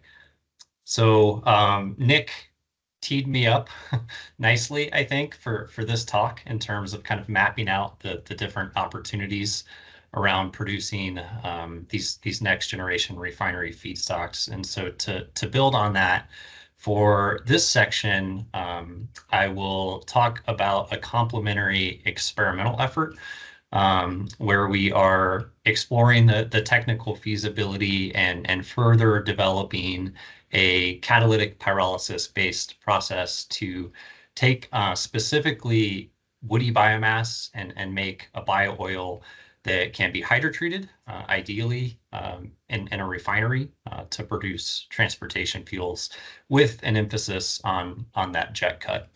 So there's several reasons why we're interested in this pathway. You know, it has considerable potential in terms of energy resources, with projected fuel production capacities on the order of 8 billion gallons per year, while achieving greenhouse gas emission reductions of greater than 75%. And then importantly, too, by incorporating this catalytic step into a pyrolysis process, we can produce a stabilized biocrude. So it has lower oxygen content, lower reactivity, and lower acidity, which of course are all really critical when we think about how these materials would be integrated into and handled within a refinery context. Okay, so there's a lot of different flavors, so to speak, of catalytic pyrolysis.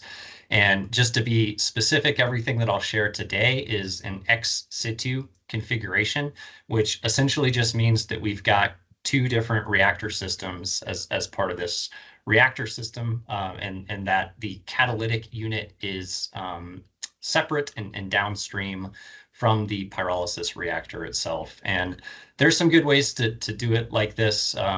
It allows to individually optimize the reaction conditions for each one of these steps. It also importantly reduces the catalytic exposure to the impurities and biomass, specifically things like inorganics that are in the ash that we know can be detrimental to longer term catalyst durability. And we can perform these upgrading reactions in a fluidized bed using comparatively low-cost zeolite catalysts without requiring co-fed hydrogen. So very much like a FCC system would react in a refinery setting.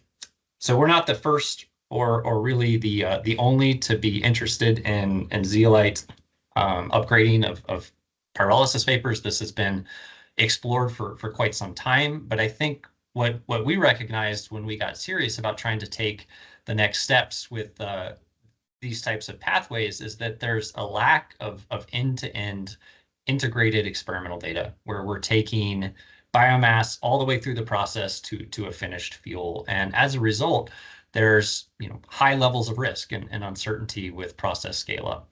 So over the last couple years, we've been working on addressing this research need by performing experimental campaigns using large bench scale continuous reactor systems. So a couple things I would highlight, we're using realistic biomass feedstocks. So this includes stem wood, but also the forest residues, the other kind of inherently low value anatomical fractions like bark and needles and branches. We're using technical catalyst formulations for both the catalytic pyrolysis and the hydrotreating step. And we're producing sufficient amounts of product for fuel property analysis. So I'll step through each one of these unit operations over the next couple slides just to kind of begin to give a sense of how all of the pieces of the puzzle fit together here. And I'll start with just the catalytic pyrolysis step. And for these experiments, we used a 2-inch fluidized bed pyrolysis reactor at NREL that is coupled to a bubbling bed vapor phase catalytic upgrader where we can continuously add and remove our catalyst, allowing us to run continuously at steady state conditions. So the feedstock here was a 50-50 blend of clean pine and also forest residues, those lower value anatomical fractions. And the catalyst was a technical ZSM5 formulation with a silica to alumina ratio of 30. And what we did during these experiments was actually vary the biomass to catalyst ratio, and that allowed us to produce, bring up my pointer here, CFP oils with two different oxygen contents, so 17 and 20% on a dry basis. And in both cases, those are considerably upgraded compared to what you would see for a non-catalytic fast pyrolysis oil, which tends to be in the mid to upper 40s. But by creating this variability, it allows us to kind of begin to explore the impacts of varying the degree of catalytic upgrading during the CFP step on the downstream unit operations. And I'll talk about that through some of the following slides. The other thing that I would point out is that when we perform the catalytic deoxygenation reactions, we are inherently producing a more hydrophobic product. So what happens with these CFP oils is they actually naturally phase segregate into a organic oil phase, being the material, of course, that we would want to hydrotreat into a fuel, and an aqueous phase, which is water rich with very little carbon. And this is advantageous, particularly when we compare it to a non-catalytic fast pyrolysis oil, where those two phases tend to be entrained, and that can be problematic in terms of having to transport and store a material with a comparatively low energy density, and then also having to just kind of deal with all that water within the refinery. And I think that really is clear here too when we look at the Carl Fisher measurements of water, where CFP oils tend to be 4 or 5 weight percent, and it's up closer to 20 for non-catalytic fast pyrolysis oils. And same trends when we look at acidity here. So carboxylic acid numbers, considerable reductions in both cases. So yeah, by integrating this catalytic upgrading step, we are producing a significantly higher quality oil. We can also look at the composition of these oils. And so I'm showing the GCMS data here. And if you've ever done GCMS on heavy intermediates, you know that we're really only seeing a fraction of the material because the heaviest molecules can't be effectively volatilized in the inlet of the instrument. But nonetheless, this starts to give us some ideas of the types of products that we're forming. And I think the first thing that really jumps out is that in moving from a 20 to a 17 weight percent intermediate, we see an overall increase in the amount of GCMS detectable material, which is attributed to catalytic cracking and reducing the overall molecular weight, which we also see by GPC too. So if we then kind of take it a level further, we can look at the speciation in each one of these categories. And if we first consider the oxygenate fraction, what's really interesting here is the reduction in oxygenates is really driven by things like carbonyls and acids and sugars, which either promote or participate in some of the thermally driven polymerization reactions that are responsible for things like plugging and fouling. And so what's really nice here is we're kind of selectively targeting these like bad actor type species that can be responsible for those sorts of process upsets. If we look at the aromatics, it's really kind of more of a uniform across the board increase ranging from single ring, BTECs up to, 3-ring aromatics. All right, so we can take those catalytic pyrolysis oils then and hydrotreat them. And we've done this using a continuous trickle bed reactor system at NREL with reaction conditions selected to be reasonably representative of what you might see in a diesel hydrotreater in a refinery, using here a sulfided nickel moly on alumina catalyst. These experiments we've run out just to about 72 hours time on stream to begin to get steady state conditions, but we've also run these for over 500 hours to kind of understand more about the longer term durability. So one of the first things that we looked at was the impact of temperature. And for these experiments, we used just the 17 weight percent intermediate. And what we learned here is that if we hydrotreat at 300 C, the dominant products shown in gray here are aromatics. And we also see considerable breakthrough of these undesirable oxygenated phenolic species in yellow. But if we increase the temperature up to 350 and ultimately 385, we can completely remove the phenolics, and the dominant products become these saturated iso and primarily cycloparaffins. So with that learning, we kept the hydrotreating temperature constant at 385, and we also looked at the 20 weight percent intermediate. And what we saw there was that it was really similar to the 17 weight percent, not big differences. In both cases, the primary products were those iso and cycloparaffins, and the oxygen content of the hydrotreated oil was reduced down below detection limits with similar carbon efficiencies, hydrogen consumptions, H/C ratios, etc. And so this gave us, some degree of confidence that we could effectively hydrotreat intermediates in this oxygen range at temperatures of 385 C in the conditions listed here. We can then take those hydrotreated oils and fractionate them into the gasoline jet and a heavy diesel cut. And I think the thing that was most interesting in this case was that about 45 to 50 weight percent of the hydrotreated oil boiled in the jet range. As I mentioned earlier, this was kind of the primary product of interest for us. And these values were perhaps higher than we might have expected before having done these experiments. So that was an encouraging result. The other thing was that over 70% of the jet fraction was comprised of cycloalkanes. And these are a primary component in Jet A. They've got increased energy density and are cleaner burning than aromatics. And they're tough to access via some of these other pathways like HEFA or FT or alcohol to jet, which tend to favor the linear and branched paraffins. And so we see this as potentially a complementary pathway to some of these other emerging SAF production strategies. All right, great. So also through this work, we were able to provide what we believe to be the first assessment of fuel properties for a jet cut from a catalytic pyrolysis strategy. And I think there's a lot to be encouraged by here too. So nearly everything that we were able to measure, density, flash point, freeze point, surface tension, volatility, all were nicely aligned with the ASTM 4054 guidelines. We were a little bit short on heating value, but these were really close. So I think, definitely something to kind of pay attention to, but likely, addressable through a distillation optimization or perhaps by changing some of the hydrotreating conditions.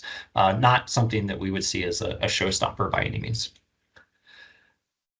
So having now done these kind of end-to-end integrated experiments, we're we were in a bit of a unique position to be able to provide some insight into how each one of the individual unit operations could be optimized to maximize that overarching biomass to fuel carbon efficiency. And so, as kind of Nick alluded to before, what we saw here was that the carbon efficiency during the hydrotreating step was considerably higher than the CFP step. And that makes sense because you're rejecting oxygen largely as water through HDO in that case.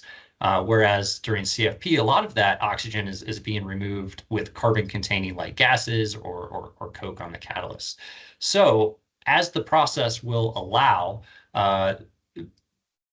using a stabilized CFP oil with a higher oxygen content for hydrotreating is advantaged in terms of the overall carbon efficiency, which I think you can see here in these bar charts, showing that even a pretty modest shift from a 17 to a 20% intermediate gives us a nice bump in the overall biomass to fuel carbon efficiencies, which is meaningful when you're processing several thousand dry tons per day. All right, so at this point, I think we've convinced ourselves we can make jet fuel through this pathway. We've convinced ourselves that it's pretty good jet fuel. But the problem really, or the challenge, is that we also make a lot of other things. So the yields to any single cut are relatively low. And so I think you consider a process like this, or really any kind of non-selective biomass conversion process in a Sankey diagram, it becomes very clear that we need to effectively valorize all of these different side streams so that we're using as much of the biomass carbon as we possibly can.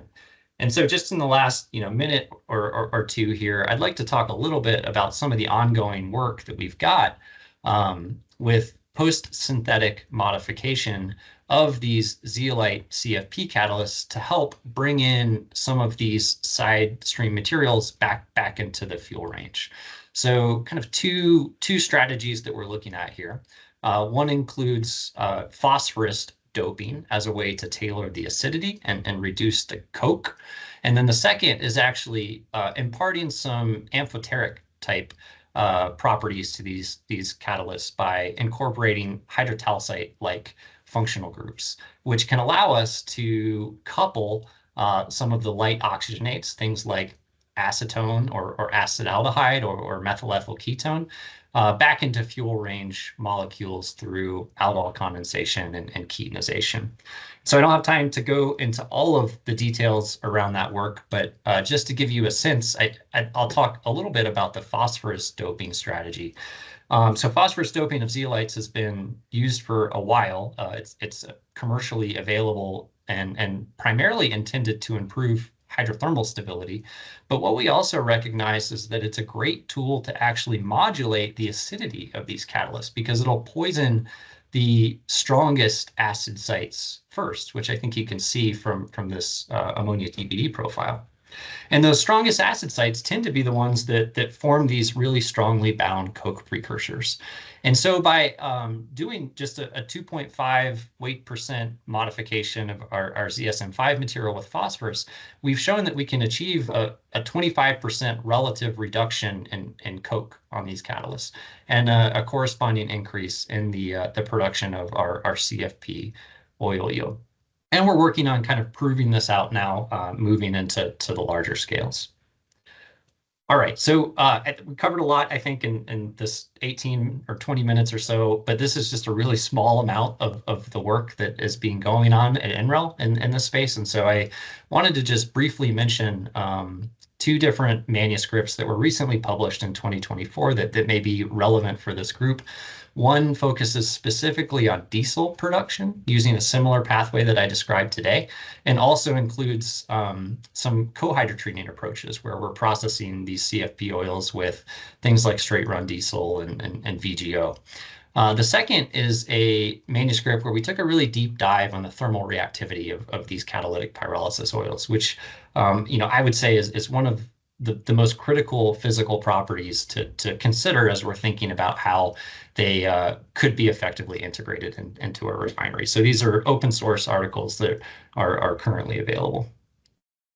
So I'll thank the project team at NREL and other national labs who contributed to this work, recognize the Bioenergy Technologies Office for funding through ChemCat Bio. My contact information is here on this slide. If we have questions, and there are some, I'm happy to take those now. Otherwise, feel free to connect through email.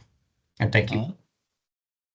Thank you very much. So we're running a little bit behind, so I think we'll keep it to one question that Leoncio Santiago has posted in the chat. When I speak That's up great. your yeah. I can't see it, so if someone can read that, that'd be great.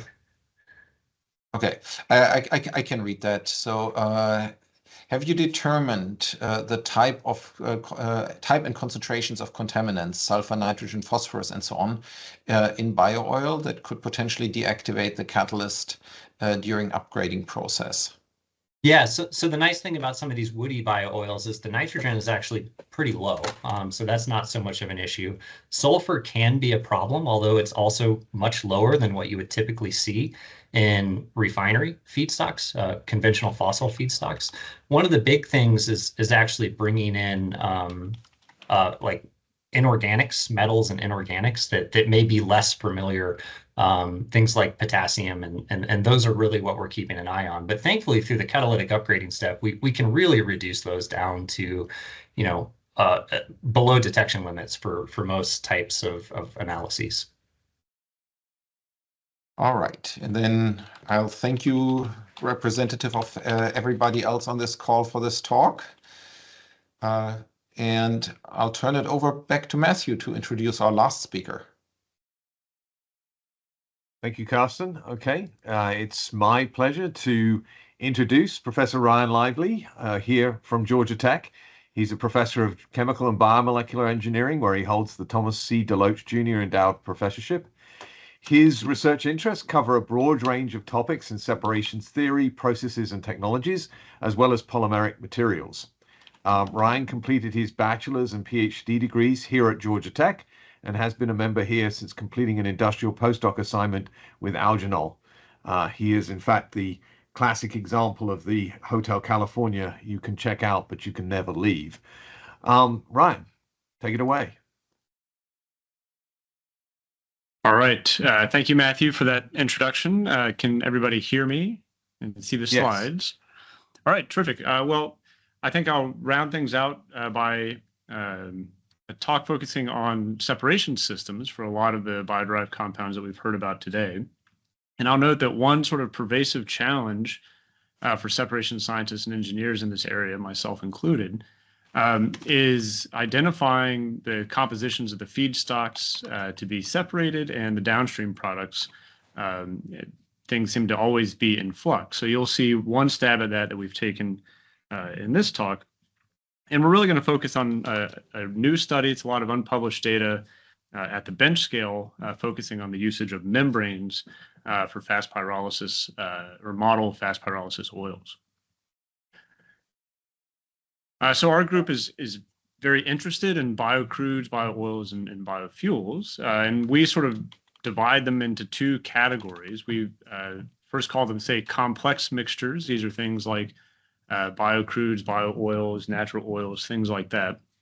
And we've developed membrane technologies that are pretty effective at separating at least the petrochemical analogs to the biocrudes. So we can separate real crudes of light and heavy varieties, and other types of crude oils that you might, say, use for a sustainable aviation fuel. And you can just see a picture of the crude feedstock before and after going through the membrane. Tricia, if you could mute yourself, that'd be great.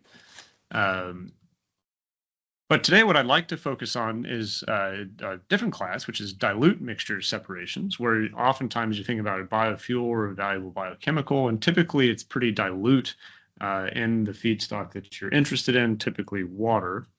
And when you're trying to recover these valuable compounds, your traditional incumbent technology, such as distillation, is often a non-starter. This is just a calculation on an ethanol water separation. Let's say you want to use ethanol as a biofuel, for instance. On the y-axis is the energy intensity of the separation process in megajoules per kilogram of ethanol. The x-axis is the feed concentration of the ethanol. And so if you were to distill it and you have a very dilute mixture, you very rapidly overcome the higher heating value of ethanol, thus sort of making the process a moot point. However, if you get a membrane involved in the picture and you have a membrane and a distillation hybrid, you can access much lower levels of ethanol in the feed, so you can handle more dilute mixtures. And even in the more concentrated mixtures, you still are a net reduction in the overall energy intensity. So this notion of membranes plus distillation hybrids are something we'd like to explore a little bit. And so this is a pre-concentration step, and oftentimes we're just interested in pre-concentrating an organic from some sort of organic water mixture. And the general observation that our lab has had is that you would like to increase the organic content by hopefully about 10x in the dilute mixture via the membrane before you go off to distillation or something else. A couple observations about separation thermodynamics and separation systems, especially related to membranes, is if the organic is very dilute, what we would like to do is really just permeate the organic through the membrane rather than permeate a bunch of the solvent and reject the organic. And so oftentimes this leads folks to explore the usage of organophilic pervaporation, which is a membrane separation modality where there's a liquid on one side of the membrane and a vapor on the other, and you selectively vaporize the organic out of the dilute mixture. While this works, it's ultimately not all that energy efficient because you still have a lot of phase change and heat integration to do to make this process even work. So what is often folks turn towards is reverse osmosis to pre-concentrate those solutes by rejecting the solutes. And so here's an example of what that might look like, where we take some feed mixture and it goes into a membrane cascade where there's 2, 3, 4, or even more membrane units. And the solute is rejected from the solvent, typically water, in each of these stages to pre-concentrate it before it goes to a distillation system. While workable, as you can already tell from the flow diagram here, this is a pretty complex separation system, high capital cost, and a lot of integration to do. There's a secondary challenge that existing commercial RO membranes often struggle with small neutral organic solutes or solvents, and so they have relatively low rejections in the reverse osmosis membrane in the first place. So this is something that we want to tackle, is reconcile these and maybe see if there's a way to design a membrane that will permeate the organic instead of permeate the solvent without having a phase change. I don't really need to go through this for this group, but I'll briefly just show you our base case, which is bio-oils from fast pyrolysis of biomass. The prior talk on the catalytic fast pyrolysis was really interesting and definitely will change the game a little bit for our downstream separations. So the components that we're focusing on in these types of fast pyrolysis bio-oils are shown here. We're looking at waters, alcohols, aldehydes, phenolics, acids, furans, and sugars. As this group knows, you can utilize these for all sorts of different things via hydrotreating to make stable oils, fermentation to make biofuels, and the phenolics and furans as feedstocks for specialty fine chemicals, pharmaceuticals, and so forth.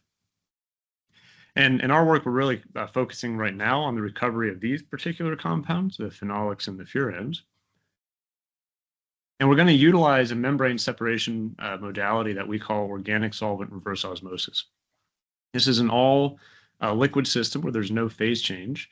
It's analogous to the traditional seawater reverse osmosis that you're probably familiar with. But in this case, we don't have seawater. We have a bio-oil or something else. And we pressurize that liquid mixture, and certain fractions of that liquid mixture will selectively permeate through the membrane into a liquid phase downstream that can then either be used as is or sent for subsequent processing. They're pretty tight and selective, so they can separate things as tight as isomers, like xylene isomers, if you'd like. But oftentimes they're doing size and class-based separations between molecular weight differences of, say, 50 to 200 Daltons. And the fundamental driving force here is the chemical potential across the membrane. And the observation that we make looking at the aqueous phase in the bio-oil, again, the catalytic fast pyrolysis changes things a little bit, is that a lot of these compounds are fairly dilute, with water being the majority compound. So when we tried to set this up in the lab, we wanted to identify what was the actual composition of each of these species. It wasn't so straightforward. We identified a polymer candidate that might be effective at separating these types of bio-oils. If you'd like to know how we selected this, it's a longer story, but we have some machine learning type methods that help with polymer membrane predictions and design. And so we use those to tease out the class of membranes that might be able to help. So this particular membrane is called Ducky-9. It's a poly-triazyl membrane. You can see the poly-triazyl right there. That's the key linkage. And it contains these spirocenters in the polymer backbone that kink the polymer back and forth in three-dimensional space in the solid state. That creates pockets of free volume that molecules can occupy. The Ducky polymers are also fairly aromatic, so they have fairly strong pi-pi interactions that help resist substantial dilation when they're exposed to things like methanol or some of the components in the bio-oil. So our analysis indicated this might be an effective first candidate. If you want to know why it's called Ducky-9, we can talk about that in the Q&A. So we got this a beta report from the Oak Ridge team on what the actual composition of a model bio-oil mixture might be. We tried to simplify that just so our GC could handle it.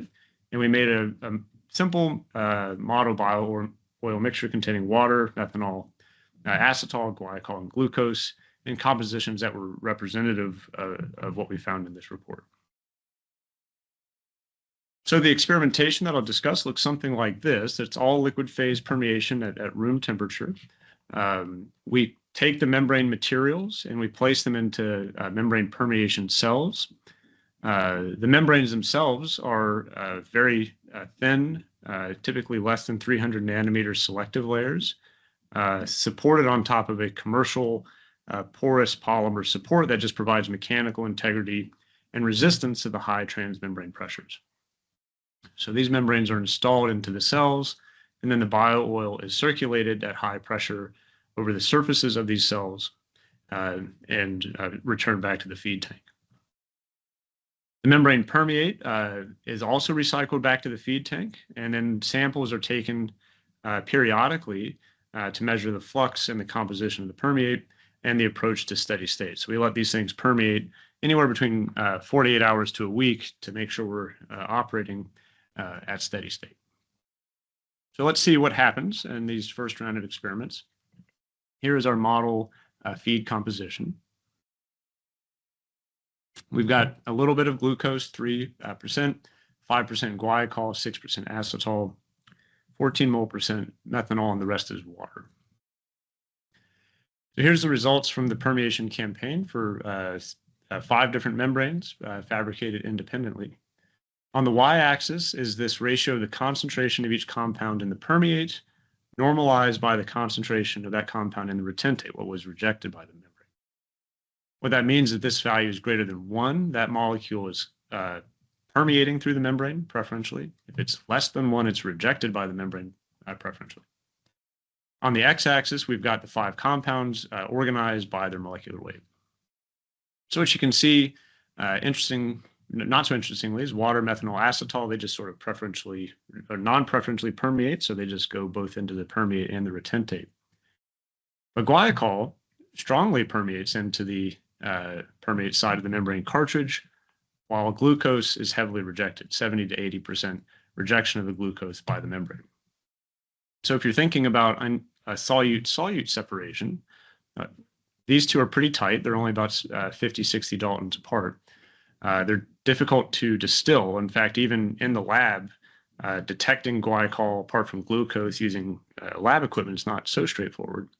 But the membrane is very good at distinguishing these. We get separation factors of 8 in this first experimental campaign, which is very encouraging.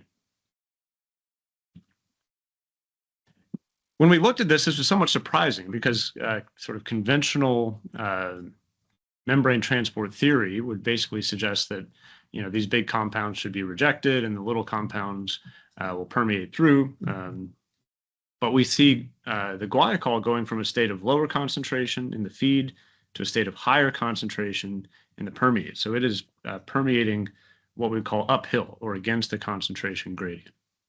And so this is definitively an anomalous driving force for permeation. And what we noticed by changing the compositions and the pressures at which we were operating the membrane at, that we could actually tune the guaiacol to glucose separation factor. So in this plot, now we're just looking at the separation factor between guaiacol and glucose. It was 8 in the first experiment. Now as a function of the driving force for guaiacol to permeate, which is fundamentally the transmembrane fugacity.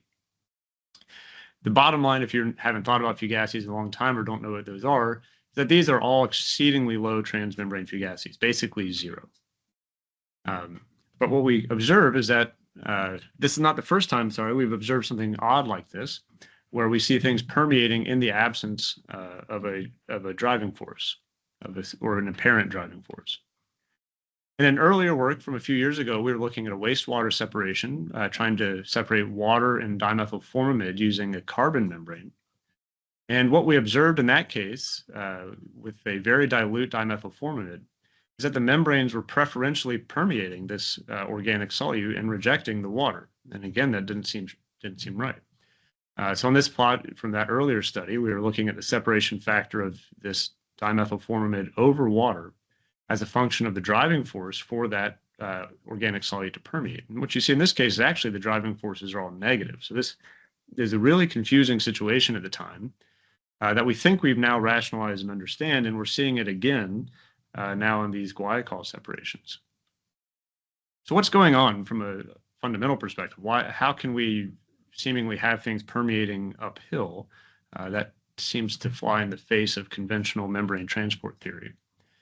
So what we see is the organic, whether it be the DMF in the older work or the guaiacol in this work, is going from a state of a lower chemical potential to a state of higher chemical potential in purely dissipative systems. That is very unusual.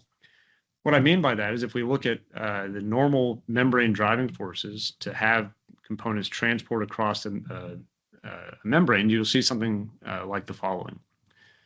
This diagram, the 2 lines are representing the membrane thickness. On the left side is the feed side of the membrane, and on the right side is the permeate side of the membrane. And typically what we do is we apply a pressure, a high pressure to the feed side and a low pressure on the permeate side. That induces a concentration gradient for the permeating compound within the membrane structure. And that concentration gradient is also the result of an underlying chemical potential gradient, as shown here.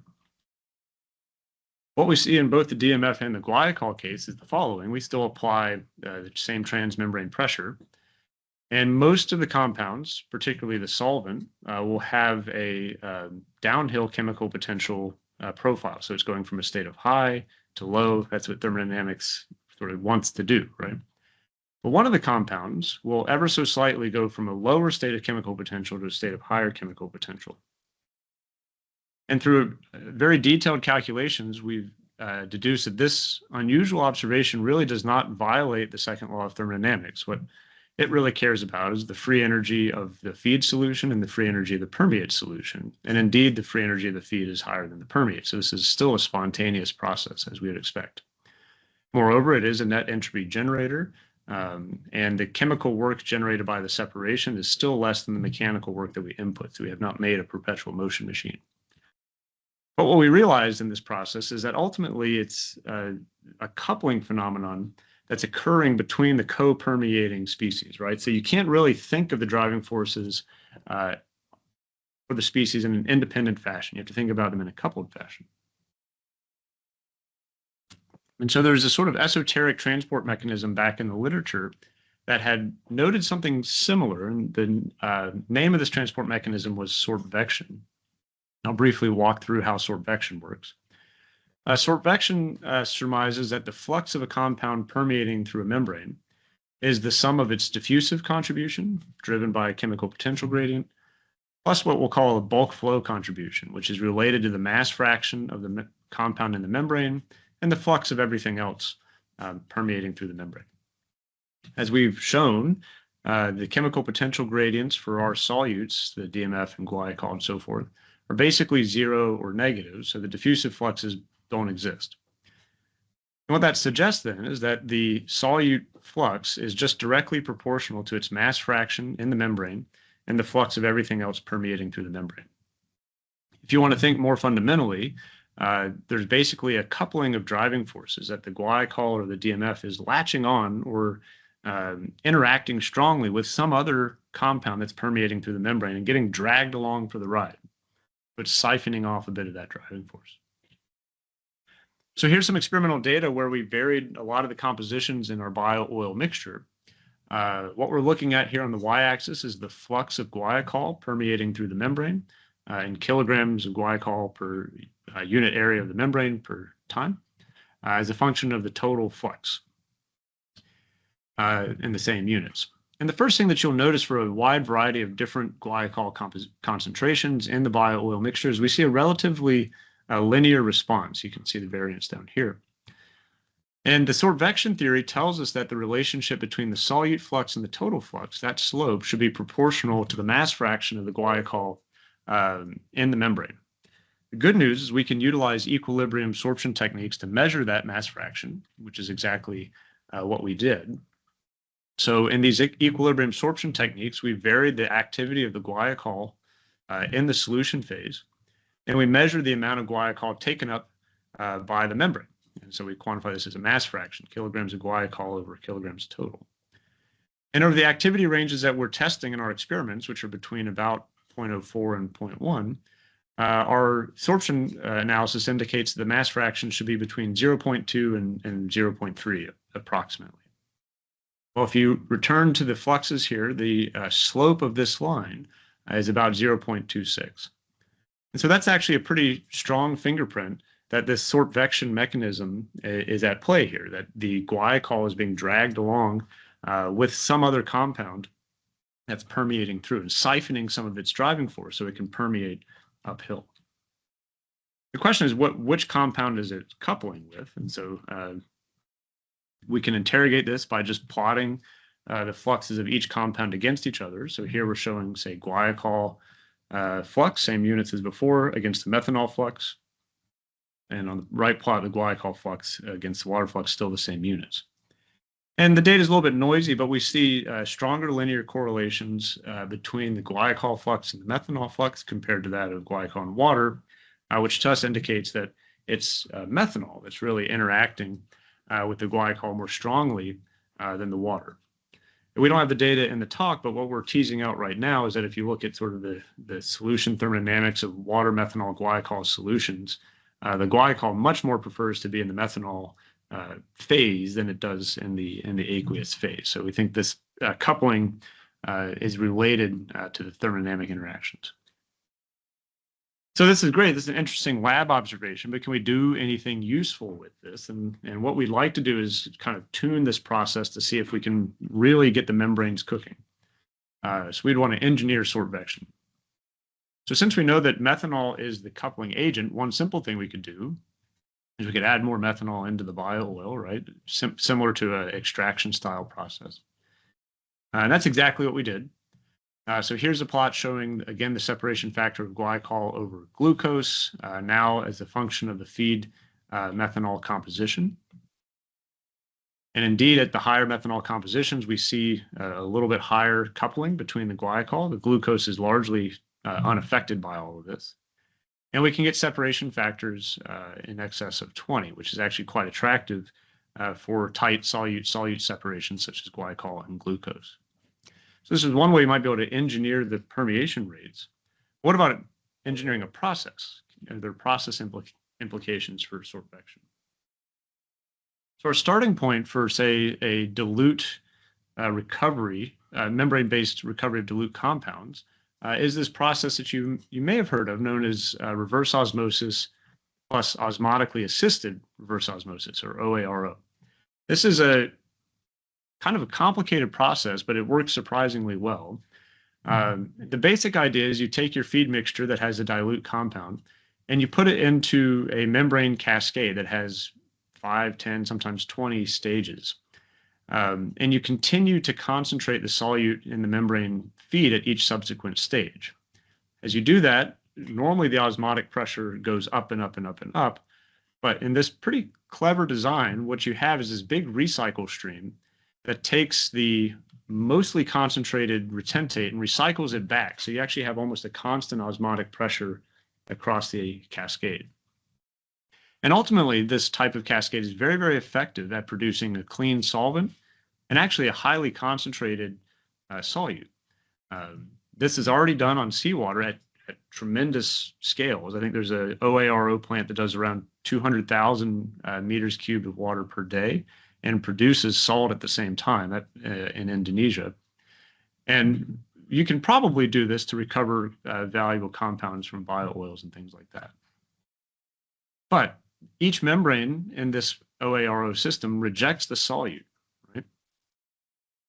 And what that means is you have to permeate an enormous amount of solvent throughout this cascade. And that means the membrane areas that you need to purchase, if you're the one that's going to own this and operate it, go through the roof. For instance, if you look at the recycle stream going inside of this thing, the gold star here, it's 3 times higher than that of the feed that you're originally trying to separate. So the membrane area balloons quite a lot. So while this is a very energy efficient way to recover a diluted compound, it's a very capital intensive separation. And so what we're after now with this sorpvection observation is, can we retain those energy efficiency advantages while reducing the capital intensity? We haven't demonstrated this in the lab yet, but we've done it on paper with a process analysis where we do a sorpvection plus osmotically assisted reverse osmosis. And in this case, we put that sorpvection membrane that we just talked about up at the front. And in the sorpvection membrane, since we're preferentially permeating the dilute compound, we don't need to permeate all that much of the feed mixture, right? If the original feed mixture is 1,000 meters cubed per hour, should be over here, sorry, it's not on top of the T. The permeate, which then goes into the OARO system, is concentrated in the solute by factors of 2 to 10, depending on the selectivity. And that permeate's now a factor of 10 lower than the initial feed. So the OARO membrane area is reduced by that same factor of 10. So we think there's actually real promise here to utilize these sorpvection membranes to design membrane cascades for recovery of targeted dilute compounds. So with that, I'll wrap up and see if there's time for some questions.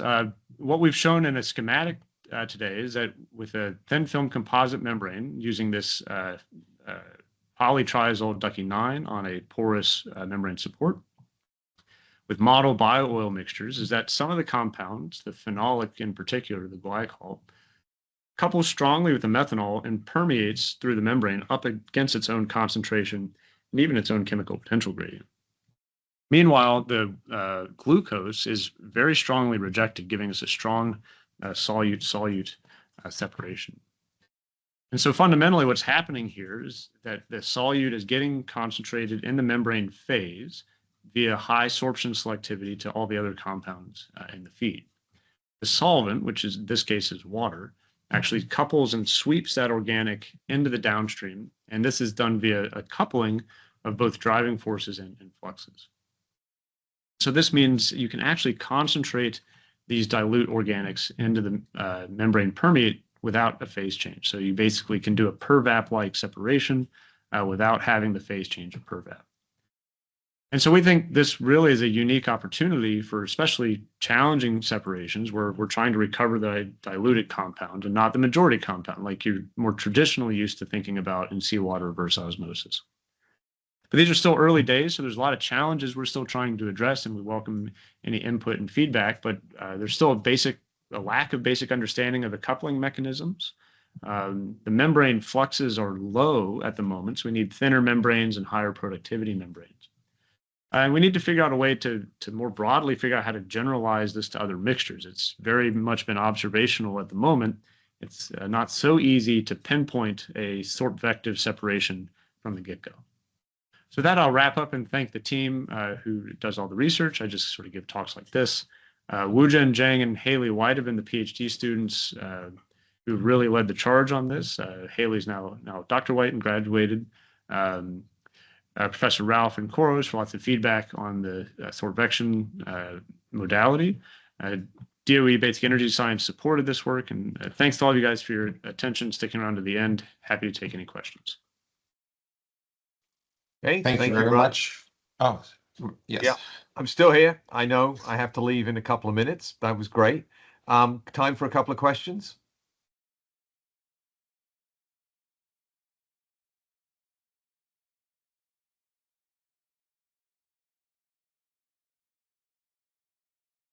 To warn people out. It's Sounds been like a long it. day. Yeah. Yes.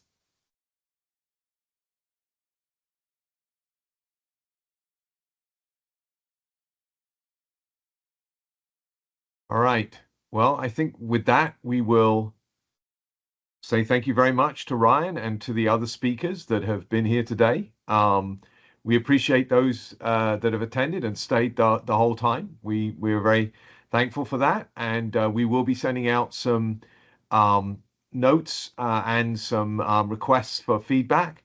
Particularly, we're interested in knowing whether or not we should keep going with this type of virtual mini symposium series on topics associated with integration of biomass with traditional refineries. Carsten, did you have any thoughts? Nothing that you wouldn't have said yet. Thank you, Matthew, for really taking the charge in putting most of this together. Well, thank you for helping and facilitating this morning/afternoon. And thank everyone. And we will see you hopefully again in the future. Thank you very much and goodbye. Bye-bye. Thanks. Bye-bye.